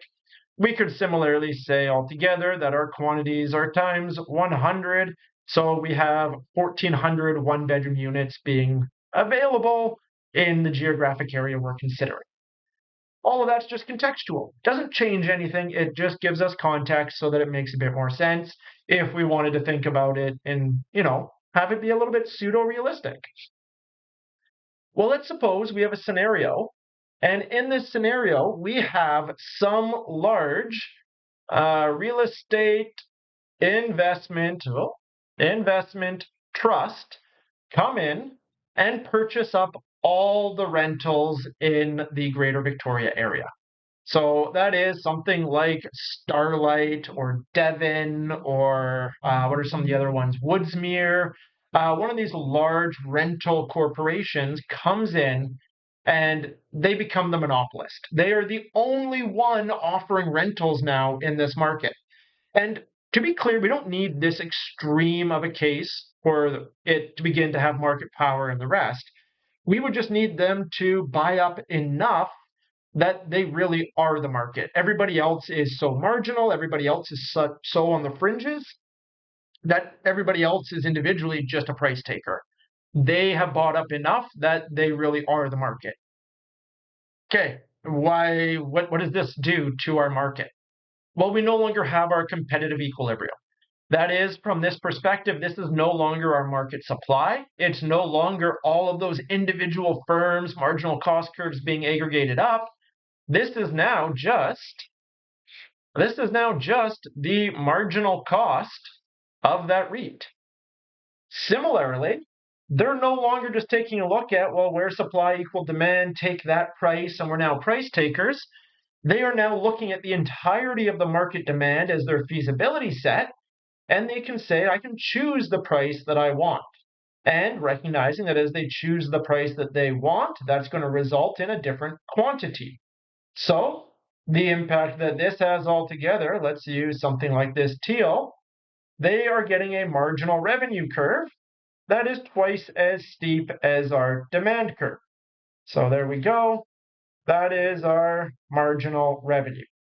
If our demand curve intersected at 40, our marginal revenue curve is going to intersect there at 20.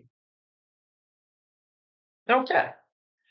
From here, now that we have this market being provided through somebody with market power, they are going to determine what price they're going to choose and the quantity they will provide based off of their profit maximizing situation, which we've introduced. Marginal revenue equals marginal cost. So marginal cost, marginal revenue, that is intersecting right there. So the result of that, let's use, let's go yellow, why not? The result of that is we get marginal revenue equals marginal cost, giving us our Q star. And then correspondingly, we get the price that they would charge for these one bedroom rentals now that they have market power. Okay, Well, let's go through and solve this, and let's see what the impact is to our surplus by having this REIT come in and obtain market power over all of our rentals. Okay, a lot of people get stuck here. They go, okay, how do I solve for this new price? I'll just call it price monopoly, quantity monopoly, because we made the big assumption that that REIT became a monopoly. How do I solve for this? Well, the way that we solve for it is we recognize that this Q star, profit maximizing level of output, occurred where marginal revenue equals marginal cost. This marginal cost was just our supply curve. So, okay, let's go marginal cost equals marginal revenue. Marginal cost was 10 plus 3Q. So there we go. There's our supply. What's our marginal revenue? Well, our marginal revenue is just our demand with twice the slope. So our demand was 80 minus 2Q, well, twice the slope, 80 minus 4Q. So we now have our marginal revenue twice the slope because it's the marginal revenue.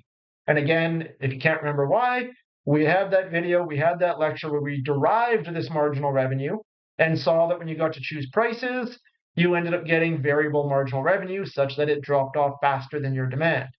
The relationship between whether marginal revenue is positive or negative, that is this point here where it switches from being a positive marginal revenue to being a negative marginal revenue, that is all dependent on whether our demand curve was elastic or inelastic at those points. But that's a whole aside. It's not overly relevant to what we're talking about. Let's solve this. We have Q common to both sides. First step, consolidate the Q's. I don't like negative, so let's add 4 to both sides. We get 10 plus 3Q plus this new 4Q, so we have 7Q, and that equals 80. Begin to isolate the Q, so let's subtract the 10 from both sides. We get 7Q equals 70. Continue to isolate that Q, divide both sides by 7. We get Q equals 70 divided by 7 is 10. So we get our Q star monopoly of 10. That's going to be the amount of, well, 10 times 100, 1,000 one-bedroom units are going to be how many this REIT wants to provide to the market. That is their profit maximizing number of units given the demand that people have for one bedrooms. Okay, cool. What price do they charge? Well, they're producing 10 times 100, so 1,000 one-bedroom units. They're going to charge the highest price people are willing to pay. So they're going to take this Q star and they're going to put it into the demand function to get their feasibility set, their P and Q combination. And so we can do that. We just invoke our demand curve. Price equals 80 minus 2 times our quantity. We're producing 10. So we get 80 minus 20. We get a price of 60. So we see that when they restrict their output from 14 to 10, they're able to increase the price of a one bedroom from 52 to 60. That is $520 to $600 a month. So through this exercising of market power, they restrict their output, they restrict the number of one bedrooms that they're leasing, and they push up the rent of those one bedrooms as a result, giving them their profit maximizing situation. Okay, at this point here, let's just pause and let's evaluate the impact of this. What's the welfare analysis of allowing this REIT to come in and take over this market and begin to offer these units through this market power scenario versus the original, which was just a competitive market, a bunch of individual mom and pop landlords kind of idea. What has this done for consumer, producer, social surplus? Let's do that quick evaluation. Okay, to start us off, let's just do it geometrically, and then I do want to actually solve it, though, using the numeric, the compute, what our new consumer, producer, social surplus is.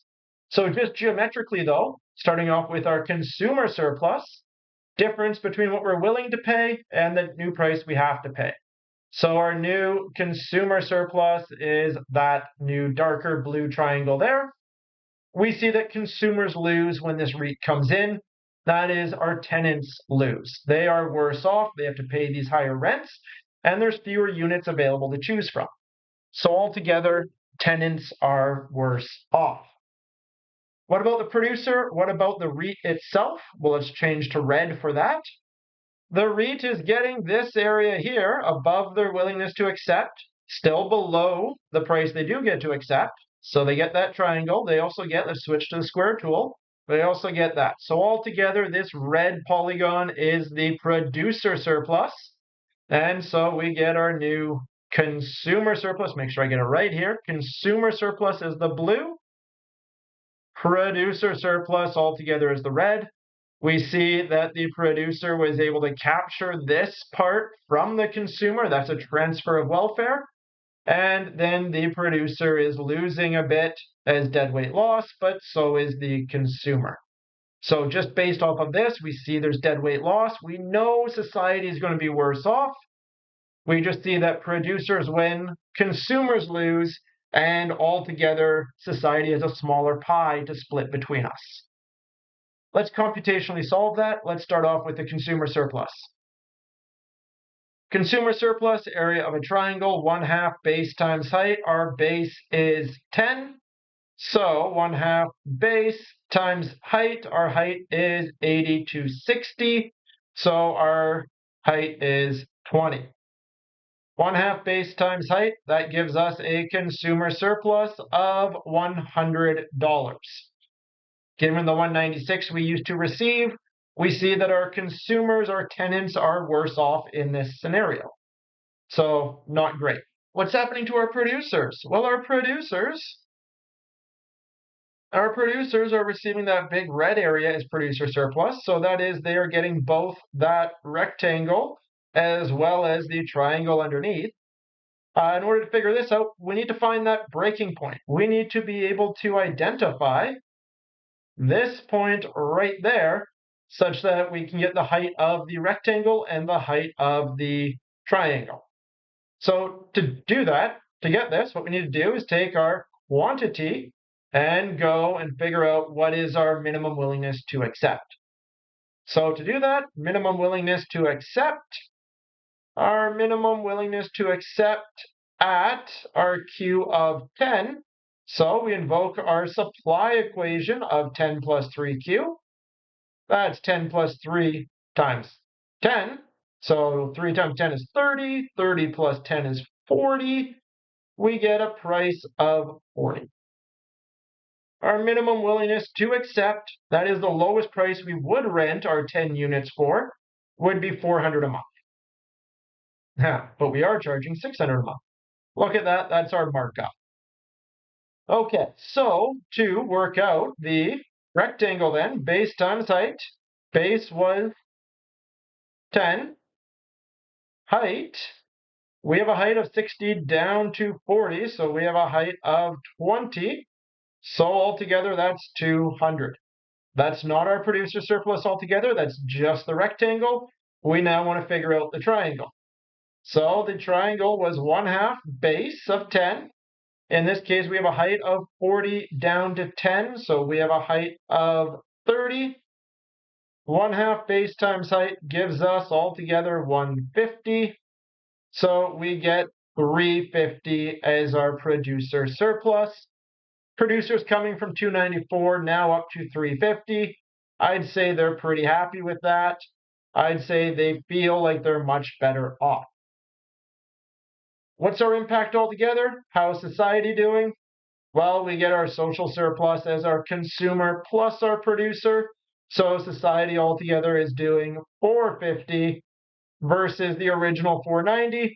We see we have that deadweight loss of 40. That is this triangle here. That is our deadweight loss. Okay. Let's clean this up. I'm going to keep these consumer, producer, and social surpluses underneath this situation because what we want to do is put on a price ceiling and see if we are going to be better off or worse off as a society by putting this price ceiling in effect. And so let's evaluate that. I'll clean up and then we'll go do that. Okay, so cleaned up. I've moved our consumer producer social surplus underneath this market power scenario up here, and I've just lightened up our shading for this a bit. Let's go put in a price ceiling. So that is some maximum price. And let's start off by putting in a price ceiling such that we are just choosing some price, and kind of what we were originally saying was a binding price ceiling. That is setting our price ceiling below what that competitive equilibrium would have been. Let's use green for that. So let's go and set a price ceiling at what, 52.40, let's say somewhere right about here. We'll say, hey, the maximum price that you can charge is going to be, what do we want that to be? What did I say? I said 46. So $460 a month. This is our rent control. This is our price ceiling. This is our price maximum. Okay. Based off of this, how does this real estate investment trust respond? What do they do in this scenario? Well, what we need to keep in mind is that the way that we went about this is the REIT took a look at their demand curve, all of their possible P's and Q's that they could produce, and then figured out what their marginal revenue curve was based off of that, and then went and said, okay, marginal revenue to marginal cost, that is my Q star. What's going to happen is the firm's going to do the same thing. The firm's going to do the same thing, except the demand curve from their perspective is just become kinked. That is, the new demand curve from their perspective underneath this price ceiling looks something like this. Their new feasibility set underneath this price ceiling looks something like this. It comes in to right there at that kink, and then right where that demand curve then begins to decrease, it would then decrease. That is to say, I don't want to get rid of it because that old demand curve is still there, but I just want to make it a little bit fainter so that it's not popping out to us anymore. So although that demand curve is still there, that's still the marginal benefit, that's still the maximum willingness to pay all the way along. It's no longer the feasibility set. It's no longer all the possible choices of P and Q that the firm gets to choose. And that is because up until some Q here, we are fixed at a price of 46. It's only if we start to produce more than some Q right there, let's just use a dotted line to carry that down. Only if we go somewhere below there, and we'll just make that nice and transparent because I don't want it to pop. It's only if you go anywhere above that Q that you would start to offer a lower price and our traditional demand to kick in. What this means is that up until this kink point, our marginal revenue is 2 times the slope. 2 times the slope of 0, a perfectly elastic demand curve, is just itself. So that is, you could imagine, take this existing marginal revenue curve, let's just make that fainter again. What ends up happening in this case is we get our new marginal revenue that is just overlapping our demand up until the kink. And then once we're at the kink, it actually just pops down right back to where it used to be. So we get this break in our marginal revenue. It is, let's just make those a little bit bigger perhaps so we can see them easier. Let's make that something like 5 pixels. There we go. And then down here, let's go bring that up to 5 pixels. We get a marginal revenue that is flat along this price max. Once we hit this Q star kink where the demand curve starts to take over again and our willingness to pay is below the P max, our marginal revenue would just return to where our marginal revenue curve used to be. Okay. This is going to be the impact of this. The result now, what is this profit maximizing firm going to do? How does this monopoly REIT respond to this price ceiling? Well, the way they respond to this price ceiling is like any good profit maximizing company. They want to figure out what to produce where marginal revenue equals marginal cost, And as they set that marginal revenue equal to marginal cost, they're going to identify their profit maximizing level of Q star, and then determine what is the highest price they can charge at Q star. So, okay, where is this marginal revenue equals marginal cost? Well, this now takes place, right? Let's get rid of the old one. Can I select the old one? I might not be able to select the old one. There we go, got rid of it. Okay, so this is now happening right here. That's where our marginal revenue and marginal cost curves intersect with each other. So at that point, marginal revenue, downward marginal cost, where that intersects, I'm now going to have my new Q star underneath this price control. Let's switch to fuchsia. So we're going to have our new Q star. What I want us to see is that we actually increase, I keep jumping there. We actually increase the amount of quantity, the amount of one-bedroom units that we are supplying. Then we go and figure out, well, what price are we going to rent these one-bedroom units for? Well, we go up to the maximum willingness to pay. Well, we'd want to rent them out up here off our demand curve all the way up to the maximum willingness to pay, but we can't because this price ceiling has us legislated to only charge 46. So we increase the number of one-bedroom units we offer, and we start to rent them out for 46. What does this do? Well, this gives us our new P and Q combination. What is this new Q star? Well, that is the quantity that we're going to supply at a price of 46. Marginal revenue equals marginal cost. Great. Marginal revenue is just 46. There's no equation with that. It's just marginal revenue is 46 until the kink, and then it is an equation. But up until then, marginal revenue is just 46. Marginal cost is just our supply. So that's 10 plus 3Q. Solve for Q. Well, let's isolate it. Let's minus 10 from both sides. We get 36 equals 3Q. Continue to isolate Q, divide both sides by 3. We get 12 equals our new Q star underneath that rent control. So look at that. We end up producing in this case, 200 more units.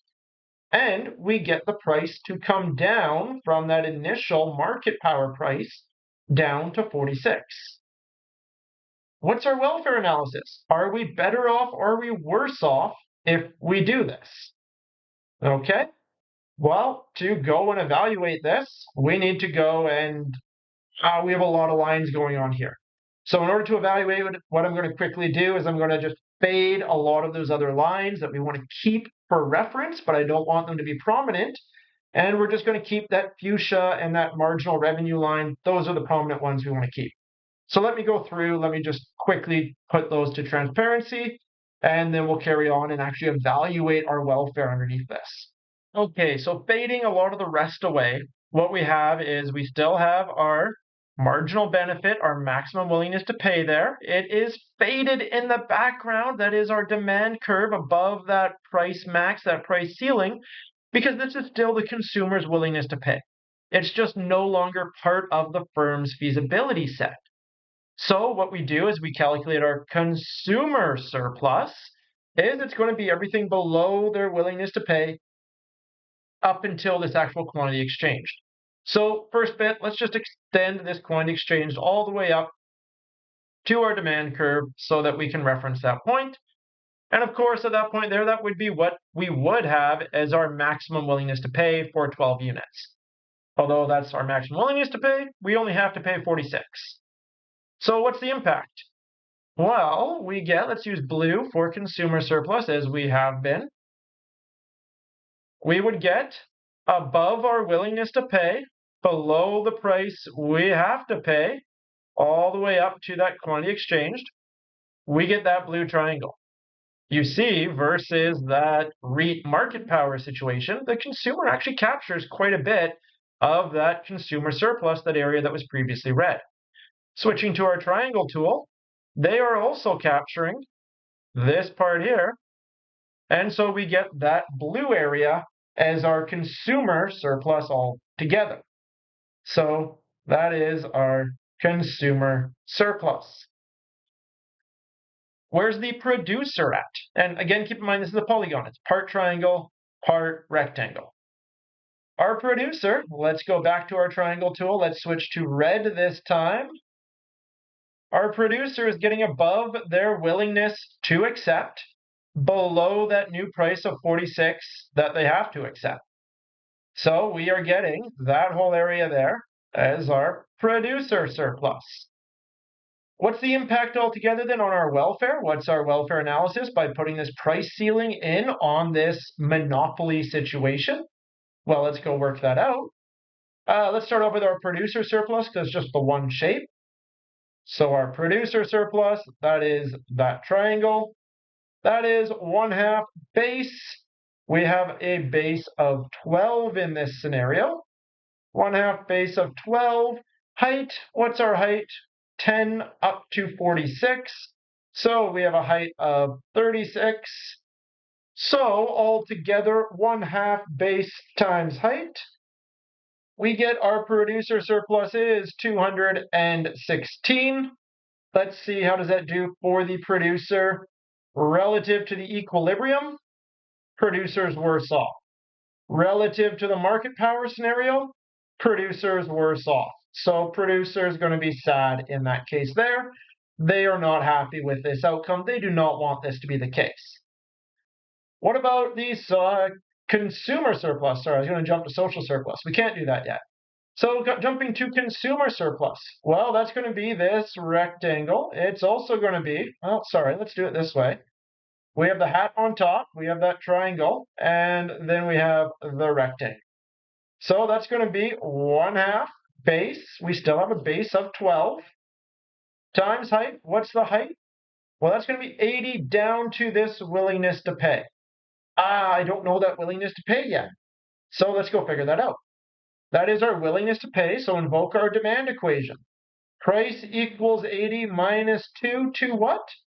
Our Q is 12. So what is our maximum willingness to pay at a Q of 12? 80 minus 24. 80 minus 24, that gives me a price of 56. So I have a maximum willingness to pay there of 56. Good check with my math. That's 60, that's 52, 56 fits in the middle. You know what? Those numbers make sense. So we have 80 minus 56 altogether. That is a height of 24. So for that bit there, we get 144 for our consumer surplus. That is not the entirety of our consumer surplus, though. We also need to find this rectangle. And so that's going to be this bit here. So that is base of 12. Height of 56 minus 46, so a height of 10. That gives us altogether 120. So we get consumer surplus of 264. Relative to the equilibrium, consumers are happy.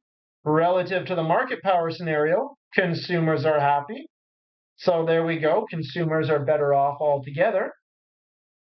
What about society? How is social surplus doing? Okay, well, underneath social surplus, we had 216. We have 264. So those two together is 216 plus 264. Gives us a social surplus of 480. Still less than the competitive equilibrium of 490, but is better than that 450 up there. Look at that, I tried to make it clear and I just made it worse. Better than the 450 that we had underneath the market power. That is what we see. This is sometimes referred to as the theory of second best. If we have our first best outcome, the best outcome we can get is a competitive equilibrium.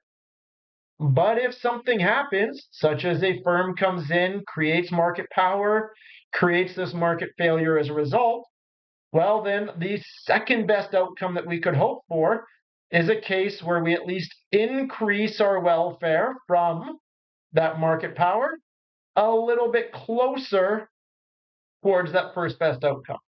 And so what we can see in this case is that by putting rent control in place, by enforcing rent control on this monopoly or firms with market power, we can actually increase the social surplus. We can increase that social surplus such that, yes, producers lose and consumers win. Society altogether, well, they're losing versus the competitive equilibrium, but they're definitely winning versus that next best alternative, which was a scenario with market power. Okay, politically, what's going to happen if we do this? If we do this, your consumers are going to be quite happy. Yes, consumers vote, but fickly. Producers, these are the ones with money who are going to be lobbying heavily for the government to do policy in their favor. Because consumers are rather apathetic, we don't typically advocate nearly as hard.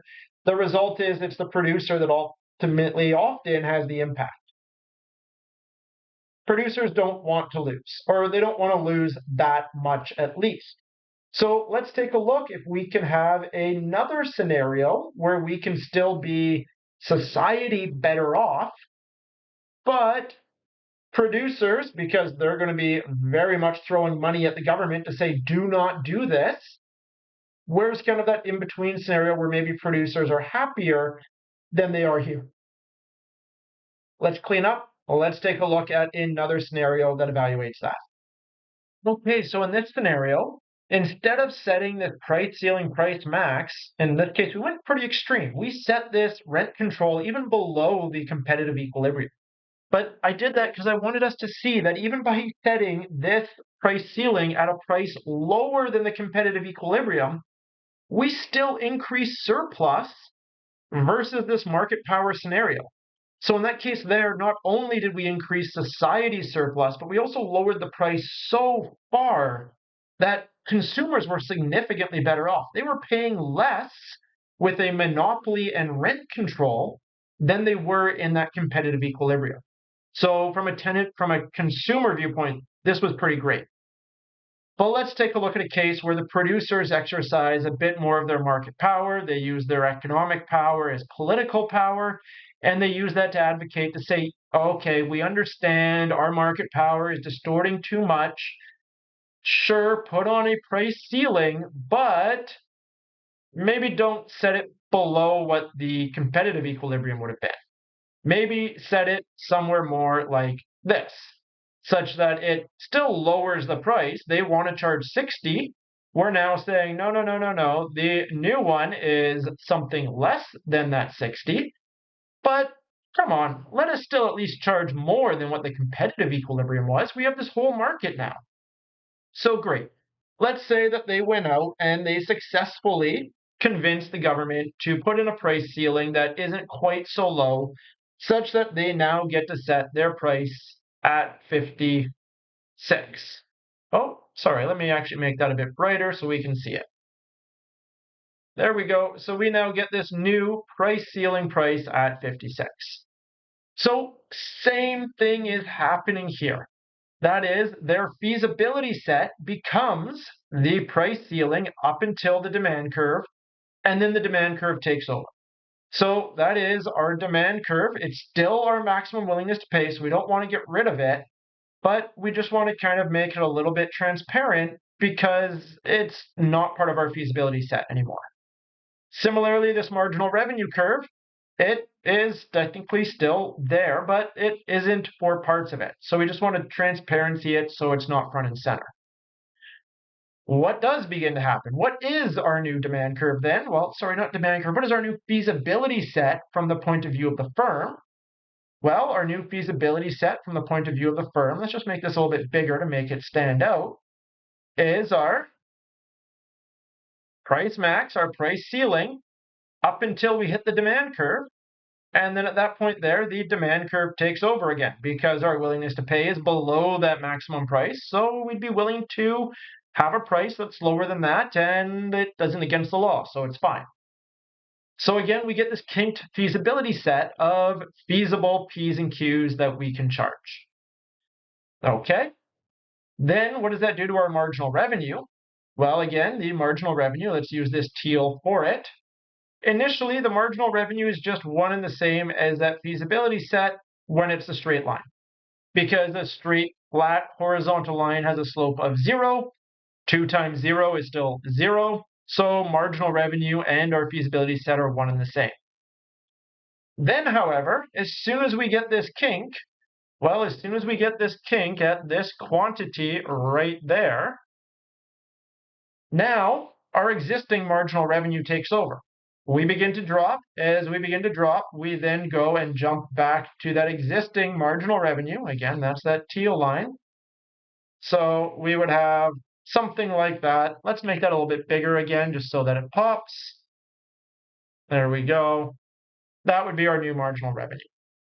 So what we see is that altogether our marginal revenue is flat, and then we have this discontinuous break, and then it continues there onwards.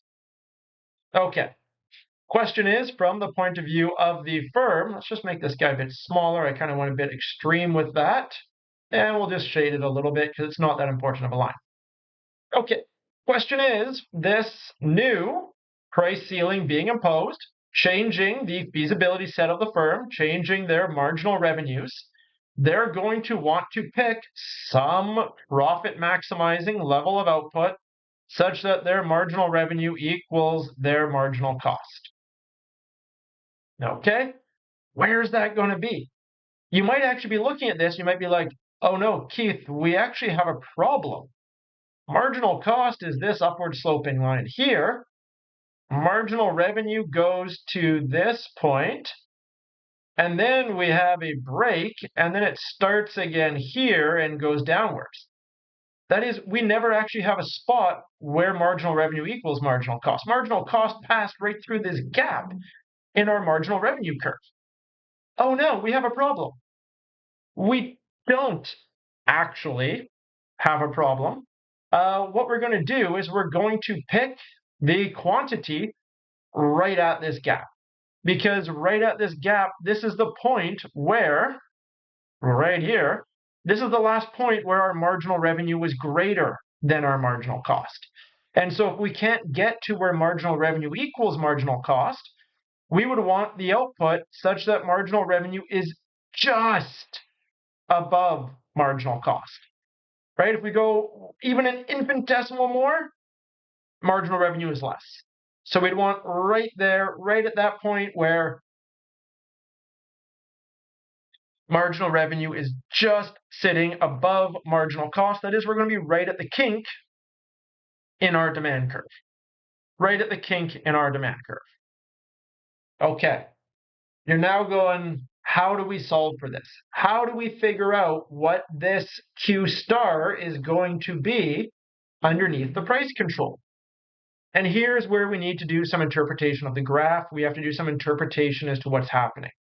Because if you were just to go and say, okay, marginal revenue of 56 equals our marginal cost of 10 plus 3Q, what you're actually doing is finding where 56 intersects over here. And that's clearly not the Q that we want. So where are we looking for?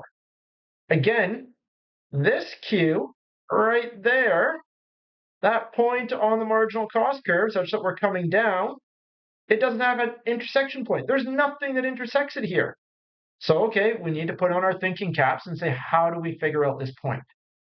Well, the way that we can figure out this point, keep in mind that's the kink right where 56 equals our demand curve. So although there's no theory base as to why we're setting 56 equal to our demand, just logically going through and evaluating, interpreting this graph and saying, where do we end up? We would want to set 56 equal to our demand. So our demand is 80 minus 2Q. And figure out what is that quantity when we are at that kink on our demand. And so to go through that process, well, We don't need to, but I don't like negatives. So again, I'm going to add that to both sides. So 56 plus 2q equals 80. Now let's isolate q, so subtract 56 from both sides. We get 2q equals 80 minus 56. 80 minus 56 is 24. Okay, continuing to isolate q, divide both sides by 2, we get a q of 12. Okay, so we get that the profit maximizing level of output underneath this price ceiling we put into effect is 12 units. Great. Great. Now that we have this and we have the price, we can go through everything we need to actually go and solve for the consumer, producer, and social surplus. So let's go through and solve for that. Just to visualize it to start, our consumer surplus, so in blue, below our willingness to pay, above the price we have to pay of 56, up until this quantity exchanged of 12.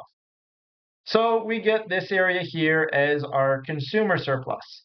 We see there is this little bit, which versus the market power scenario, this little bit that the consumer gets to reclaim. They get to reclaim that from the stolen surplus of the market power.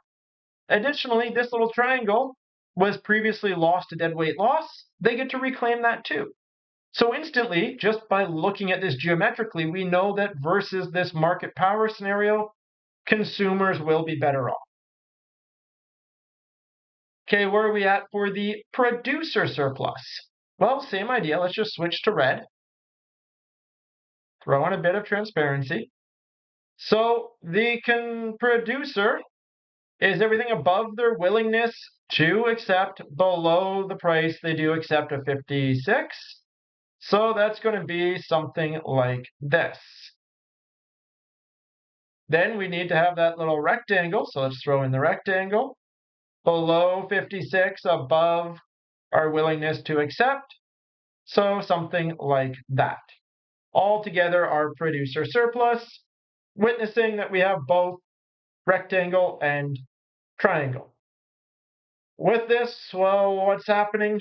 We saw already that the producer was losing this part. So we know the producer is going to be worse off compared to their market power scenario. However, the producer also gained this section that previously was lost to deadweight loss. So they're not going to be entirely losing. They have some gains happening here as well. Might not be that big of a hit to them. Let's go actually compute it though and see how much we've won, how much we've lost. So we put in this price ceiling above the competitive equilibrium, but below the new market power price. And the resulting impact to consumer surplus is our area of a triangle, 1/2 base. What's our base? 12. So 1/2 base of 12 times our height. Our height is 80 down to 56. That is our height of 24. That gives us our consumer surplus of 144. We see in this scenario, with relation to the initial competitive equilibrium, consumers are worse off. But in relation to the market power scenario, consumers are better off. So although they would prefer the competitive equilibrium, they are happier here than they are underneath market power. So it's a win for consumers versus this case. As a second best alternative, this is better than that. Taking a look at our producers, what's happening for our producer surplus? They are getting that rectangle. They're also getting that triangle. We need to find that break point. Where does it break between triangle and rectangle? So that's some point like this. That is our minimum willingness to accept for 12 units. What's our minimum willingness to accept for 12 units? Well, that's our supply curve. Price equals 10 plus 3 times Q, Q of 12. 3 times 12 is 36 plus 10. That is a price of 46. So our willingness to accept is 46. Okay, the whole point of doing that was so that we could break it into the rectangle and the triangle. So starting off with the rectangle, we have a base of 12. And we have a height of 56 down to 46, 10. So we have 120. Again, that is not our producer surplus. That is just that rectangle. That's just part of our producer surplus. For the triangle then, this is going to be 1/2 base times height. Again, triangle still has a base of 12. So 1/2 base times height. What's the height of our triangle? 46 down to 10. So 36. That gives us altogether 1/2 base. 12 times 36 gives us 216. Altogether, our producer surplus, 216 plus 120, will be 336. What we see is in relation to the market power side of things, the producer is worse off. But in relation to the initial equilibrium, they're much better. So they don't want this. They're like, we'd much rather just be at market power. But government, if you are going to put in a price ceiling, if you are going to put in rent control, please put it in here versus what we looked at before where they set it really low and producers completely lost. Here, at least compared to the competitive equilibrium, they are happier. They're happier than that competitive equilibrium, but they're still not doing as well as with their market power. Where's society at? Where's society at altogether? Well, we have the 144 for consumers. We have that 336 for producers, and we have 480 altogether. From a social perspective, we're not back at that competitive equilibrium, so we're still losing, but we are better off than with market power. So that is, it is an improvement from that market power. From that social perspective, we would prefer to be here. Oh, well, we ideally want to be there, but if we can't get back there, this would be our second best. So again, theory of second best. First best would always be at competitive equilibrium. Second best would be some policy in place that at least pushes us closer to. Which one do we end up at? Do we end up at the high price ceiling? Do we end up at the low price ceiling? Well, that just entirely depends on how the government sets that price ceiling and ultimately picks winners and losers. Both sides, both the consumers, both the producers, will be advocating heavily for the government to set it closer in their favor. Of course, where the government finally ends up is going to be partly based on who advocated the loudest, partly based off of their own analysis. So the role of advocacy, the role of being that squeaky wheel in setting this. We took a look at two cases of second best, but very different distributions between consumers and producers between them. Okay, like I said, this was an extension beyond what we were really looking at. This was just to see that, hey, price controls can actually make us better off. It's not always a price control is a worse scenario. It is a worse scenario if we start at competitive. But if we have this market power, if we have another disruption, these price controls are actually able to bring us closer to that competitive equilibrium, such that we'd say this is our second best alternative. The first best, of course, would always be a competitive equilibrium. Let's go on next. Let's take a look at externalities and taxes. As we go on to environmental economics, this really is going to be really a prelude, a spoiler for a pollution situation and the corresponding carbon tax. So let's evaluate that next. So the idea that I want to introduce here, just at a very high level, is the idea of an externality. There we go, externality. Stop your writing. The idea here is that when I produce something, when I make something, or when I do something, maybe this is even in the process of consuming it, in this, I end up having an external effect. And this external effect affects other people negatively. There are, of course, positive externalities, but let's focus on the negative side here. One of the classic cases to evaluate or to think about these negative externalities is something like smoking. Okay.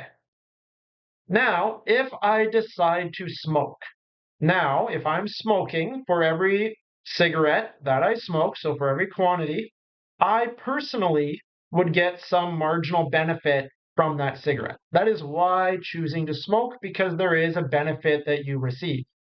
Now, of course, as you smoke more and more and more cigarettes, that benefit for an additional cigarette is becoming less and less and less and less. So that is our maximum willingness to pay, also our marginal benefit curve. Similarly, every cigarette I decide to smoke has attached to it a marginal cost. Now, that marginal cost is partly the price I have to pay for the cigarette and partly the impact it has to my health.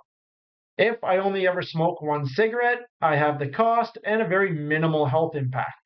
As I'm smoking more and more and more and more cigarettes, it is having the increasing cost of an extra cigarette, but also the increasing cost it has on increasing my risks of cancer and other diseases. Me, individually, am going to decide if I'm just purely a rational individual to choose the amount of cigarettes that I smoke. I'll call that my Q private, based on where my own private marginal benefit equals my own private marginal cost. I'm getting benefits from smoking, I'm getting costs from smoking. I'll equate those two. That's where I'm going to have my highest utility from the number of cigarettes that I smoke when marginal benefit equals marginal cost. Okay, well, what's the issue with this? The issue with this is that every time that I smoke a cigarette, I'm facing these costs, but there's also an extra cost. There's also an extra cost which I don't have to pay for. It's not affecting my health. It's not affecting my wallet. It is an external cost. And in this case here, we have this as our secondhand smoke. And this secondhand smoke negatively affects everyone around me. So that is the result of this. If this is just all my personal side, my private quantity, that would be the result of my marginal private benefit equal to my marginal private cost.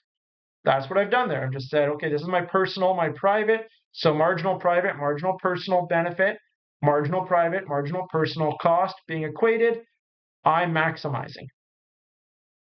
Now, as we go through this, what we want to see is, well, from a social perspective, my costs have this extra cost that everybody else pays through secondhand smoke. So I have a marginal social cost, which then must be bigger than the private cost. And why must the social cost be bigger than the private cost? Well, because the private individual is part of society. So the private individual cost is part of this social cost, but it is then also this extra cost. So we could say altogether that that marginal social cost is just equal to the private cost of the private individual plus the cost of all of those external costs. Every extra cigarette smoked has some external cost attached to it. So that is our marginal social cost equals our marginal private cost. That looks like a negative. Positive, so marginal private cost plus the marginal external cost, that extra cost that every extra cigarette incurs onto society. So we get a bit of a discrepancy here between social and private costs. Well, what about the benefit side? Well, okay, as you smoke a cigarette, you get your marginal private benefit. That's why you decide to smoke a cigarette. But in this case, every extra cigarette you smoke, it doesn't give a benefit to anybody other than you. You are the only one benefiting from each cigarette that you smoke. Now, because you are part of society, your benefit is also society's benefit. There is no extra benefit that's magically accruing anywhere. So we have this case where the marginal private benefit would be also one and the same as the marginal social benefit. So we get this discrepancy though. We see that marginal private benefit equals marginal private benefit equals marginal private cost. That would be also marginal social benefit equals marginal private cost, because those are the same. But the marginal social cost side is significantly higher. The way that this looks is if we view these demand curves and supply curves not as supply or minimum willingness to accept, not as demand or maximum willingness to pay, but if we think about them instead as a demand, as a marginal private benefit, or because we said they're one and the same, marginal social benefit, we can think of this supply curve, the supply of producing, as our marginal private cost curve. So that would be our marginal private cost curve. That is the cost just for us to produce, the cost of just our decisions that we have to face. Now, the issue, like we've said, is that we have the social cost, which is the private cost plus an external cost. So the result of that is we get, let's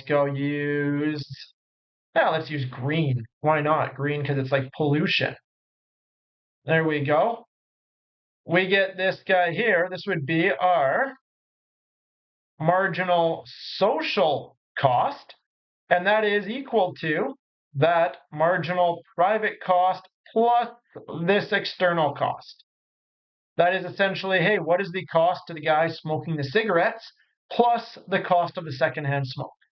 Those two costs together are society's costs. Let's back up here and let's get rid of our existing equilibrium surplus that is highlighted here because it's not going to exactly apply. And while we've talked about it so far as in this idea of smoking, such that, hey, your private cost is your cost of the cigarettes plus your cost of cancer and health effects, the marginal social cost is your cost of the cigarettes plus your cost of cancer and health effects, plus all the other health and cancer effects that you have everybody else now face through the secondhand smoke. Same thing could be said for pollution. Say we are talking about, instead of smoking, like in this case, say we are talking about the production of coal. And as we produce coal, well, we have a demand for coal. We can burn it. And as we burn it, we get a private benefit. That private benefit is one and the same as society's benefit. We all get the electricity from it. So I win from getting that electricity. You win, but my electricity is just mine. Your electricity is yours. So our marginal private and our marginal social benefits are one and the same. However, the producers of coal, well, they have their costs of producing coal. They have their costs of getting more coal. They have their costs to burn the coal. And that's what they care about in their production decision. So if entirely just left to their own devices, we would say, okay, cool. Marginal private benefit, marginal private cost. We get a market clearing price of 52. And we would have a private optimal of 14. And that's where we would be. But what's the impact to society? Well, from society's viewpoint, what we have is we don't have this private cost of private benefit of 52. We actually are incurring a significantly higher cost for these 14 tons of coal being burned, such that we are significantly facing much higher costs. And this is going to be costs of decreased air quality, increased greenhouse gas emissions being released, which then are causing increased volatility of storms, which is causing increased damage. All of this is the external effect from burning the coal that isn't being paid for by the firm, but it is being paid for by society through all of these external effects. So what does this do? What does this do altogether? Let's take a look at that.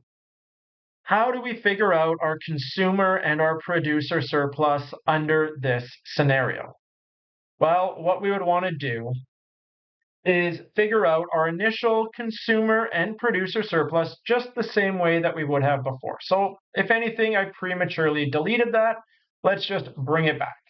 So that is at our initial equilibrium, we have our consumer surplus, that's the $196. We have our producer surplus, that is the $294. But what we have is for each of these 14, again, maybe I've just kind of been loosely referring to this as tons of coal. So for each of these 14 tons of coal, we as society are facing this pollution cost, this external cost. This is like our secondhand smoke. Each of these tons of coal has this extra cost that we as society have to pay for, and we pay for it in the sense of lower standard of living by having decreased air quality. We pay for it by having increased health problems by breathing in this coal particulate. We pay for it due to the increased volatility of storms that causes more flooding, more property damage, and the like. So this external cost is there, but it is just borne by all of society in the fact that we now have all these extra costs. This is just like how the secondhand smoke created the external cost of increased cancer risk for the people not smoking, but just in the area and getting the secondhand smoke. What we can do is we can work out this cost, this pollution cost to society as just one of these boxes. And let's see where that fits on this diagram. So what we get all together is we get the pollution cost per unit as this difference between our marginal private and marginal social cost curve, right? That's our external cost for an extra unit produced. Every ton of coal has this external cost. As we increase, as we go up along here, we continue to have that external cost up until those 14 tons of coal are produced. So this green little trapezoid that I've just created, this is our total external cost, our total pollution cost, if it were. Now, what I want you to keep in mind with this is although this sits primarily over the producer surplus, that doesn't mean it subtracts from the producer surplus. It is subtracting from societal surplus altogether. It is all of society that pays this price, not just the producers. So it's just that it geometrically fits over the producer surplus. It does not affect that producer surplus explicitly. What we can then do is we can work out, well, what is the total welfare underneath this situation where we have a production? Sure, it's a competitive equilibrium. It's a competitive equilibrium, but these coal producers are having this external cost. Well, let's go work that out. If we have this external effect, our consumer surplus is 196. It's still the same as it was because our consumers are still getting that blue triangle. Our producer surplus is 294. So the producers are still getting that kind of looks a bit burgundy to me. That triangle there, difference between their willingness to accept below the price they do accept. So consumer producer surplus is unchanged. What we do have now, though, is what we would call our total external cost. This is our pollution cost. This is our cost of pollution that all of society has to pay for. And this is the cost that we're paying for in our decreased air quality, our increased occurrences of respiratory diseases like COPD, the increased damages caused by increased flooding and volatile weather, all of that. This is our total external cost. In this case, if we wanted to work this out, we need to say, well, what is our marginal external cost? Let's just presume that that gave us an extra $10 per unit of cost that everybody had to pay. That is, everywhere along this, the vertical distance between these two curves would have been our marginal external cost, which would have been $10. That means if this is $10 and that vertical distance is $10, the intercept of our marginal social cost curve is 20. So that is this distance here is 10. So what does that mean? It means that I had a cost that society has to pay of $10 per unit for 14 units altogether. So we get a cost of $10 per unit for that pollution, and we're doing 14 tons of coal altogether. We're getting a total external cost of $140. This is a negative. This is a bad thing. So altogether, this total external cost gives us our social surplus, which would be 196 plus 294.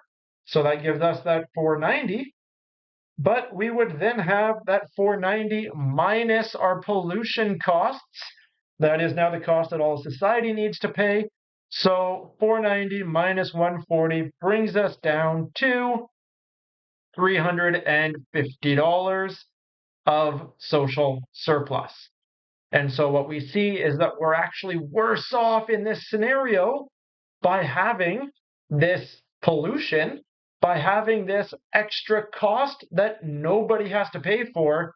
Well, society has to pay for it, as it just hits us after the fact, like I said, as that health impact, as those external effects. Okay, the question then is, if we are worse off, if we have this social surplus of 350, which is clearly worse than the social surplus in the initial competitive equilibrium, mind you, consumers and producers, they feel the same.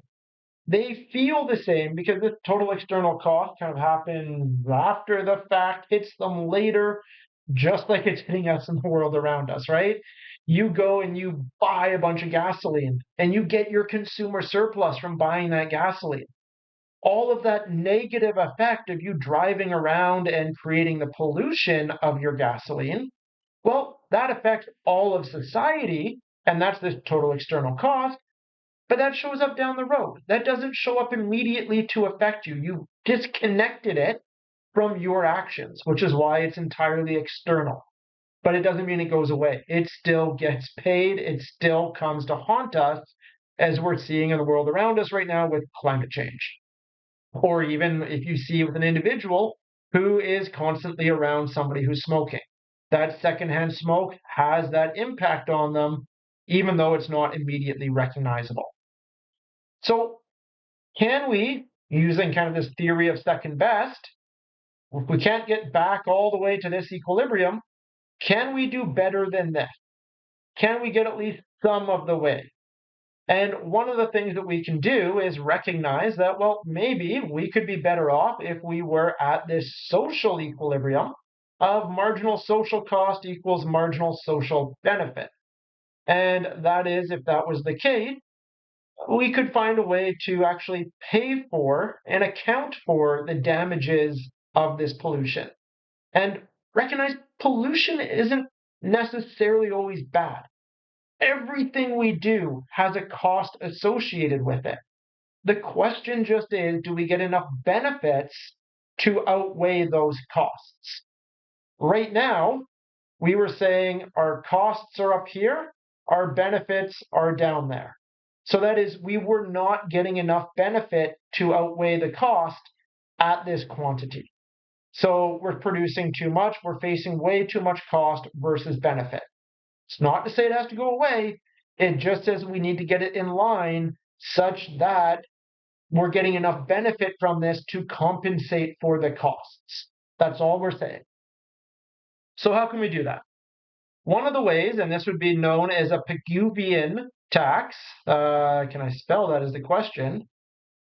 Pigouvian tax, that is going to be our most efficient tax to fix this problem, would be that we would set a tax equal to that external cost.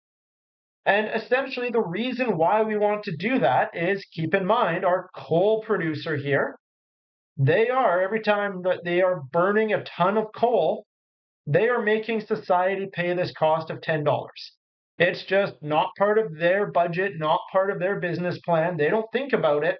It's society's problem. All of society pays it. It's ethereal. It's not being explicitly accounted for. Well, if we can put a tax in that is equal to that, then this essentially makes that ethereal marginal external cost, it makes that now an explicit cost that is part of this firm's production decision. It's now part of your consumption. It's now part of your consumption decision, such that it's no longer just this ethereal out there cost that you'll pay one day. No, no, no. We're saying, look, this is a real cost of your actions. We're going to collect that cost today so that we can use it to mitigate the costs of your actions. Use it to offset the costs of your actions. That is, in the case of cigarettes, we're going to set a tax on the cost of cigarettes to fund health care to offset all of that negative impact you're having on everybody else.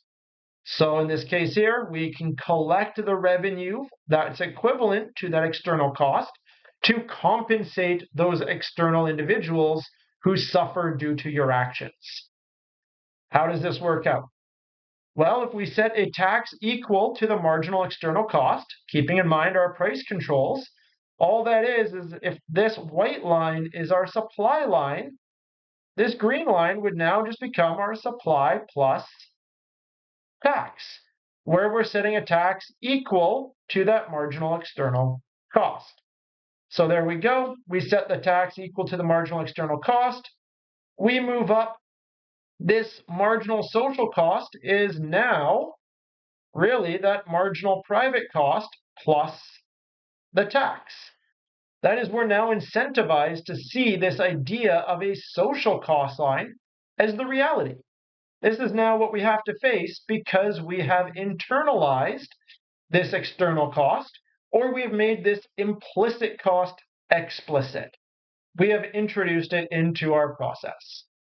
So if we do that, where do we end up? Well, we're going to have our new quantity under the tax, and we're going to have the new price, which we charge under the tax. Where do we end up with that then? Well, we can solve for it, and in fact, we have solved for it.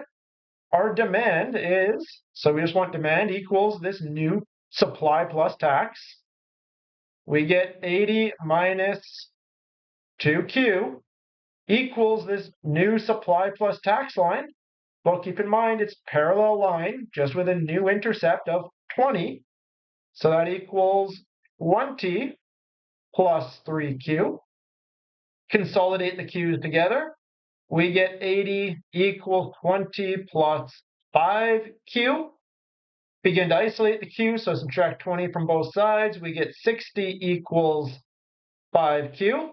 Continue to isolate that Q, divide both sides by 5, and we get 12 equals Q. So we get our quantity underneath the tax to be 12. Altogether, our quantity exchanged falls because we have this higher price as a result. What is that higher price? Well, we take our quantity under the tax and we put it back into our demand function to go, well, what is our willingness to pay for 12 units? So what is that? Price is 80 minus 2 times 12. 80 minus 24. That gives us a price of 56. So we see that we push up the price just a little bit. Price goes up $4 in this case for the consumer. They have to pay $4 more. And as a result, our quantities fall. But keep in mind at this point here, what's happening?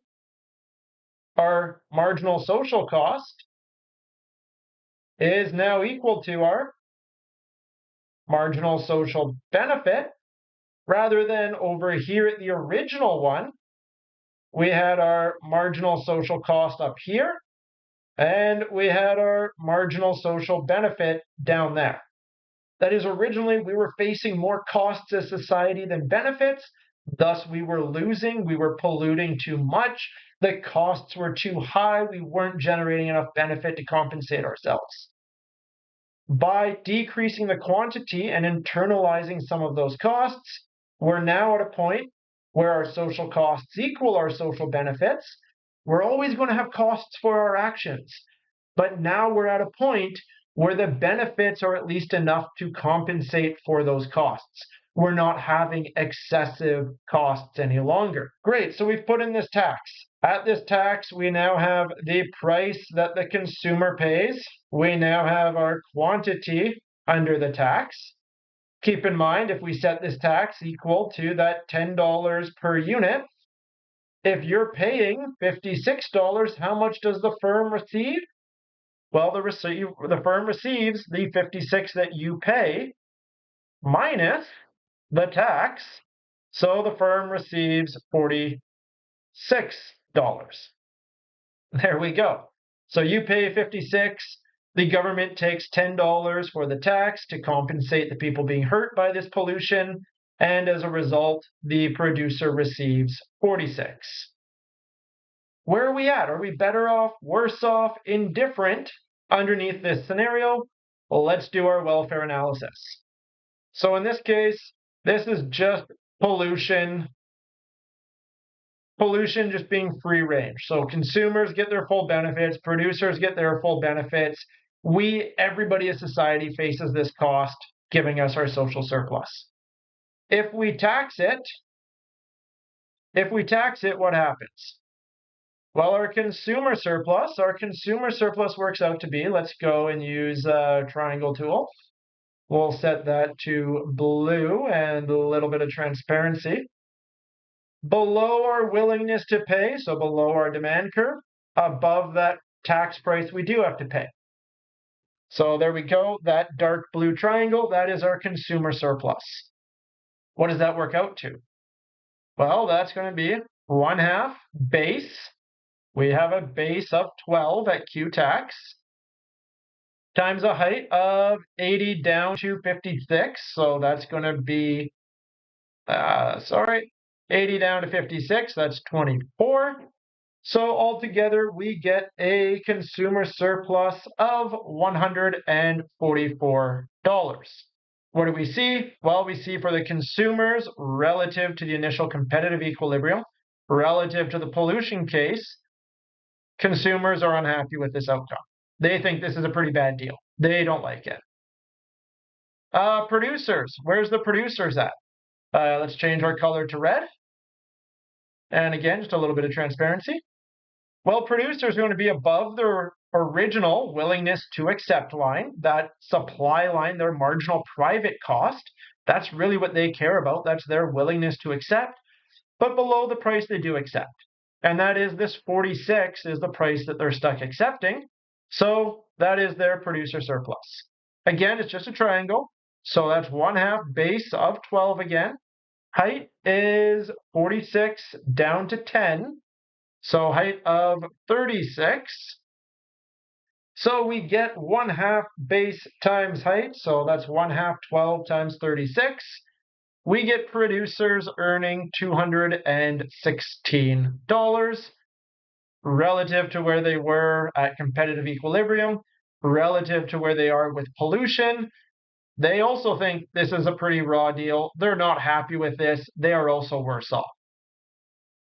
We also introduced the government, though. So if we bring the government into the equation, government's now collecting tax revenue. Let's use our box tool for that tax revenue. And let's make the government fuchsia. I haven't used that. Let's go orange. Fuchsia's a bit bright. Need to put a bit of transparency onto that. There we go. So in this case, with the tax, government's making $10 per unit, and they're taxing all the units being made, which is 12. So they're collecting the $10 per unit all over these 12 units. So the government gets base times height, base of 12, height of 10. Government is getting $120 worth of surplus. They weren't getting anything before, so government wins. Okay, this isn't looking good. Consumers lose, producers lose. Sure, we have the government, whoop-de-doo. What's the impact to society? Well, our social surplus is going to be consumers plus producers. Again, we want to keep in mind that the government is collecting this tax to repay back out to provide services, to provide provision of goods and resources to the society. So this government tax revenue is actually a good thing. It is part of our surplus altogether.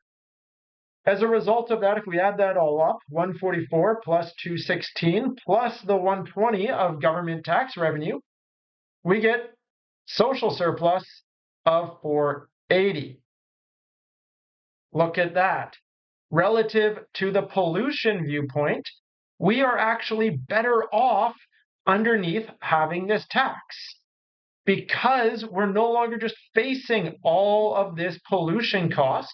We are now able to, right before we were facing that pollution cost, but we weren't collecting anything to pay for the cost. Now, we're facing pollution costs still, but we're now collecting an explicit revenue to compensate for this cost, to pay for these negative effects. And so that works itself out such that we get rid of it just being explicit pollution on its own, and we get the benefit of the revenue. Social surplus goes up as a result. Are we as good off as the competitive equilibrium? No, but we are better off than if we just let the pollution run wild. Okay, why is the carbon tax so controversial then? We see that society wins. We see that society wins massively when we effectively tax pollution. Well, why is it unpopular? Well, take a look at who lost. Underneath this scenario, consumers went from 196 to 144. Consumers feel worse off underneath this tax. Producers went from 294 down to 216. Producers feel worse off under this tax. So both of these economic agents, both of these actors are worse off. Both of them looking at the now go, this tax has made me worse off. You are telling us that this ethereal idea of society is better off. But let's be honest, all of these pollution effects, all that secondhand smoke, we don't pay those costs till later anyways. So it just seems like the government today is taking our money, making us worse off, and we don't see the benefits as a result. We don't see the benefits today because those benefits of the government collecting this money to compensate, to pay for those costs, really are not witnessed until the future. And so we get upset. We say it doesn't really seem like we're better off because we, as consumers, as producers, feel worse off. And that's the big controversy. That's the big reason why things like our carbon tax are so controversial, so opposed, is because it feels like we lose. It feels like we lose, even though we know that society on whole is better off in the case with a price on pollution. Okay, so the point of that last bit of the video was to take a look at a few scenarios. We looked at price ceilings, we looked at taxes and subsidies. We took a look at these underneath cases where the competitive equilibrium did not hold. We had something happen. We either had market power or this external effect, an externality, such that the competitive equilibrium could not be satisfied. Anytime this competitive equilibrium cannot be satisfied, we say that it is a market failure. So in each of these cases, we said, what if we have a market failure? Can we put in some form of price control to try to make our social surplus closer to that competitive equilibrium? And very rarely would we be able to get all the way back there, but theory of second best, can we, with respect to a market failure, use some form of price control to at least get us closer to the competitive equilibrium, our second best alternative, if it will, versus just letting the market failure run rampant. So while we opened up saying, here's all of our price controls, look, all of them make us worse off, the reality is more nuanced. when we have market failures, these price controls can actually be used to achieve our theory of second best. That is, these price controls can be used to increase social surplus and bring us closer to that competitive equilibrium. However, by doing so, we have winners and losers. And so we have people who whine, we have people who complain because they were actually better off in that failed market. And by correcting it, by making society better off, you've actually hurt one of them along the way, and thus the advocacy, thus the argument not to correct it, not to fix it. If you have any questions on anything we covered in this video, of course, please feel free to comment below or send me an email. Happy to answer there. Thanks. Until next time.